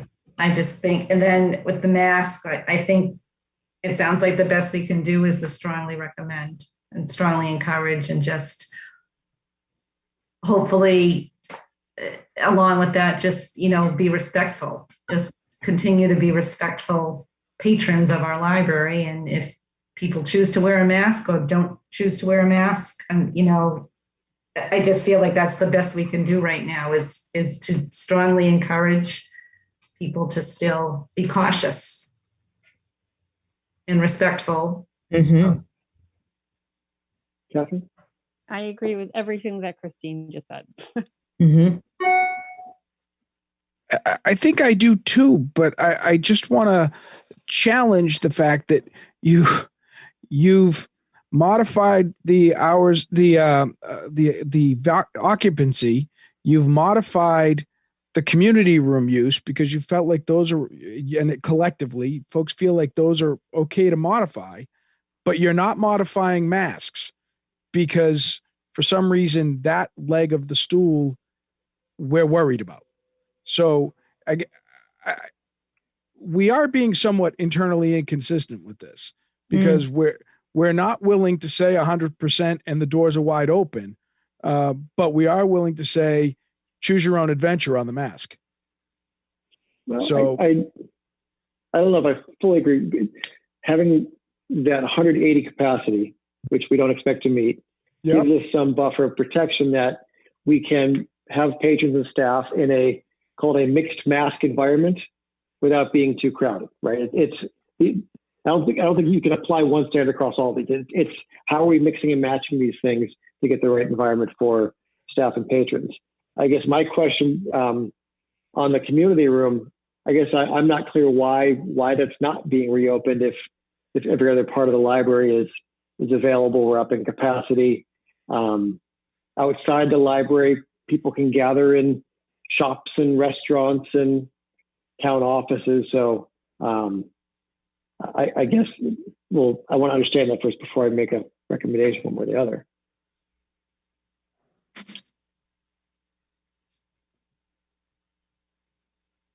I guess to jump back to the masks, I guess because it's a hot topic, I guess. And I feel like I'm listening to what Manny's saying, and some people could go into the library and unfortunately the people behind the desk might have to, and I feel for them. Like, and I just think, you know what, we're all adults here, and you leave it up to those people, you wear a mask, you don't wear a mask, like you said, at least the people at the desk are still protected. They're behind the glass. Mm. I just feel like you're opening up a larger can of worms by, especially if people, like Manny said, if people can go elsewhere in the town. Well, when I go here, I don't have to. Why are you doing? I don't know. I just think you're asking for trouble.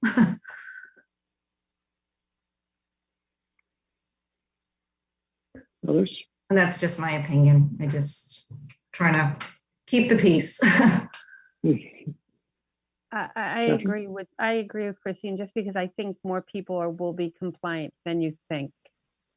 Like, I think most people will wear their masks, and there'll be your random maskless people. But I think for me, like we were talking about masks, in my whole family, it was like, oh no, I'm not going to the grocery store without my mask. It's just, even if you could, I think I will have a stash of masks forever. Like, come flu season, go on a plane, I'm wearing that mask. So there'll be some staff here wearing masks 24/7, like how they're doing it now. Some wear gloves too. So, especially at circulation, it's. Annie, have you had a chance to ask your staff about this, and if they have an opinion, or have you not opened up that can of worms? No, I've spoken to a few staff about it, and their concern was my concern about, if we say no, everyone wears a mask, then they're going to get the wrath, because it's been, and I'm not saying anything new. These last 15 months or so have been horrendous, and I commend staff for adjusting throughout this whole chaotic situation, and we're still changing. So, and this kind of, I think, surprised everybody. I don't know. Yes. It was just like, oh, wow, here we go. It's like getting thrown in the deep end of the pool, learn how to swim type of thing. But yeah, the staff that I have spoken to, their concerns were the same as my concerns, and just dealing with the angry patrons, and they're still getting adjusted to the capacity. Again, we're not going to reach 180, but we may have 70 patrons in the building, which would be great. I think we were close to that during the Friends book sale. So wow. I don't think we went over because we had a monitor, but we were close. Wow. But see an increase. I think one thing I want to suggest we think about with respect and appreciation for the staff and what they've dealt with. If we feel it is the right decision from a safety standpoint to be sure everyone wears a mask, then we should do that. And we need to ask the staff to continue to deal with grumpy patrons. I'm not saying that's the right decision. We need to start with safety. Not if it's not safe to open in that environment, then we shouldn't open and shouldn't. It shouldn't be about having to deal with, because we had to deal with grumpy patrons for 15 months because it was a safe thing to do. We need to start there. I don't want to make this decision based on we don't want to have to deal with unruly people. Now, if we believe the right thing for the library, its staff, and its patrons are to make masks highly encouraged but not mandatory, because that's the right thing as we're embracing the science, embracing what the town and the country are doing, then we should do that. Again, I'm concerned though if we're driving it, again, all respect and appreciation for the staff. I'm not having to deal with those grumpy people, so it's easy for me to say, but I think it's the right thing. We need to focus on the safety and the science versus the people management, as difficult as it is to say that. I mean, Colin, I do think encouraging, I think the word encouraging patrons to, I think that's the way to go. I mean, I'm fully vaccinated as of Thursday will be my 2 weeks. So I have the option of entering a Stop and Shop without wearing a mask. That's my decision. But yeah. No, I think we need to trust the science. We strongly encourage. And I do have when it comes to the staff, I am thinking about the patrons as well. We do have frustrated patrons, and I understand where they're coming from too, where, wearing the mask the entire time they're in the building, but yeah. Janice, you want to happen? Whoops.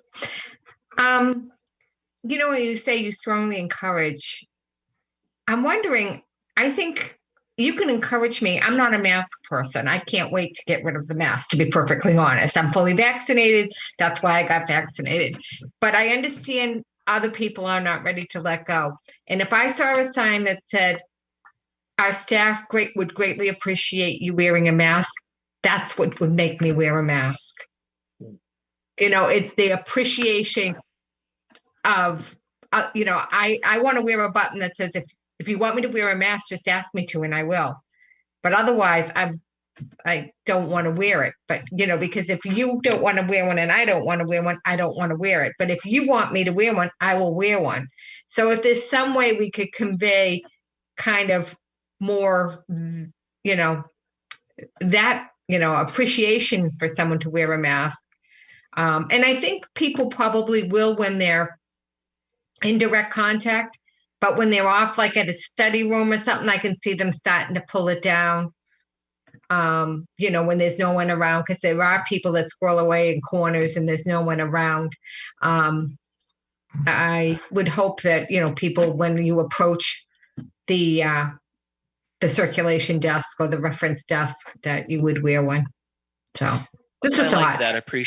Boyd Library appreciates you, but for wearing a mask. We're not enforcing it. We appreciate you wearing one. If they don't wear a mask, It sounds like a friend's fundraiser. You could sell the buttons marketing with a mask, and they could hold the mask on the button. Oh, brilliant! Brilliant marketing. Recommend.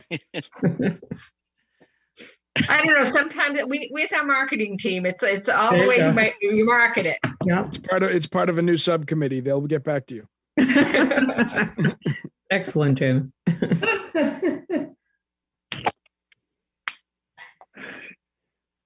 Any other? I think we should try and get to a vote and give Manny some guidance here, but I want to be sure we don't cut off conversation. Catherine, anything else from your perspective? I guess. Oh, sorry. No. Catherine? No. About that. Mary, go ahead. Sorry. I'm sorry. I thought you said Manny. I apologize, Catherine. Let's circle back to community rooms. Should we open them? Should we table till next month? I mean, I understand Kevin's point. It's kind of like all or nothing, you know? Well, it doesn't have to be. I mean, that's not right. But I do think that if your argument was trusting the science and you're trusting the guidance that's being given, then it seems to me like on May 29th, you'd be open for business. Masks would be suggested, advised or appreciated, and the community room would be available for booking. And I'm not making a motion to ask for that.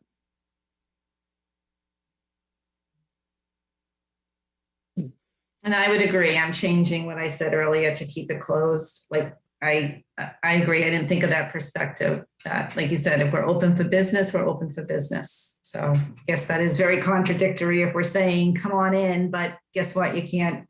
So I'm changing where I was. I didn't think of it from that perspective. So I would say, if we're open up the community room.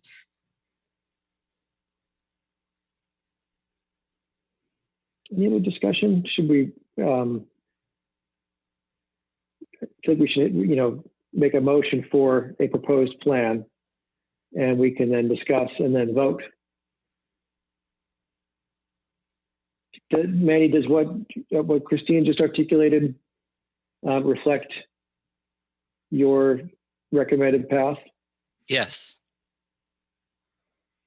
Okay. And so I think, based on what Manny's request as director of the library, what Christine is as a trustee, and I think similar, if not fully overlapping, comments have been made by the board. Christine, would you like to make a motion for what you just recommended that we can discuss and then vote? Okay, I guess moving forward to May 29th. As of May 29th, the board and library will be open for 50% capacity. As far as masks will be strongly encouraged, and the board and library staff would greatly appreciate your wearing a mask when in this facility. And the community room will be reopened as of May 29th. So that, I guess, is my motion, in keeping with state and local COVID updates. Not sure if that's the right lingo, but Kevin, help me out. Is that sound all right? I think that'll serve your purposes. Yeah. Give me a second. I can second that. Seconded by Catherine. Thank you, Joyce. I think Catherine seconded first. Good. But we have a third. Okay. Any discussion on the proposed and seconded and third in motion? Kevin. Yeah, just quickly, I will abstain on this vote. I think that this whole discussion has shown that whether we trust the science or trust the policy, we're not quite sure what either one of those is. And as an informed body, I'm not sure that we're there. As a well-intentioned body, I think you are, but I won't vote for this. Okay. Any other discussion? Is there any hardship foreseeable with the responsibility of opening up the community room that will add a unnecessary burden at this time? Should that be something that's phased in after we have some proof of use? Well, as far as the community room, how that works is if there's a library program in there, and there's no library programs scheduled. Right. There may be one with children's. It's the metal workshop that may be held indoors rather than over at the town common. But it would be the responsibility of the organization. Toastmasters is one of them. They're the ones that's responsible for setting up the room, setting up the chairs, not the staff. It's their responsibility. I didn't know that. Thank you. Yeah. And then as far as booking the room book the room online, and then Pam or Kathy Boharney will approve it as long as they follow the guidelines. Again, stressing that absolutely no buffet style food, anything of that nature, is entering those rooms. What, Manny, what about cleaning of that space after they've used it? If there's a meeting that evening, I will inform the cleaning crew to do a thorough clean of the community room or the Fuller room. Basically what they're doing now. Okay. There's no additional charge because it hasn't been Yeah, no, that's part of the original contract with the rooms. They just haven't had to clean them. Wow. Any other discussion? I'll call the vote then. Catherine Eden? I agree. Kevin Penders? I abstain. Joyce Parapiano? I agree with this. Christine Freeman? Agree. And Colin Ernst, I agree. So 4-0-1. If any guidance comes from the state regarding libraries, obviously that would take precedent. Again, I'd be shocked if there is, but stranger things have happened, especially recently. Appreciate the thoughtful discussion. I know this is as seemingly as challenging coming out of this as it was heading into it in some ways. I know not in reality, but certainly no shortage of complexity. So appreciate the thoughtful discussion. All right. Anything else not on the agenda, Manny, that we need to cover off before we adjourn? No, I think we're good.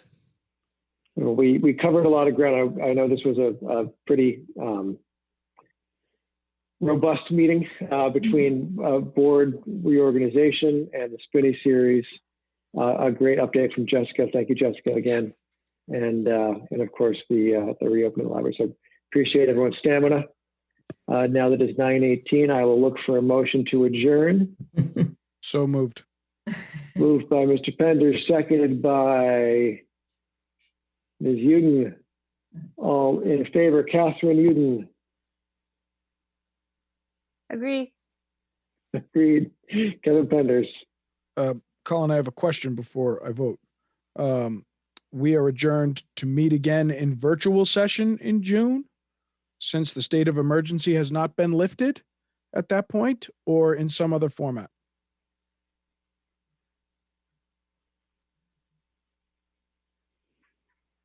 I don't know.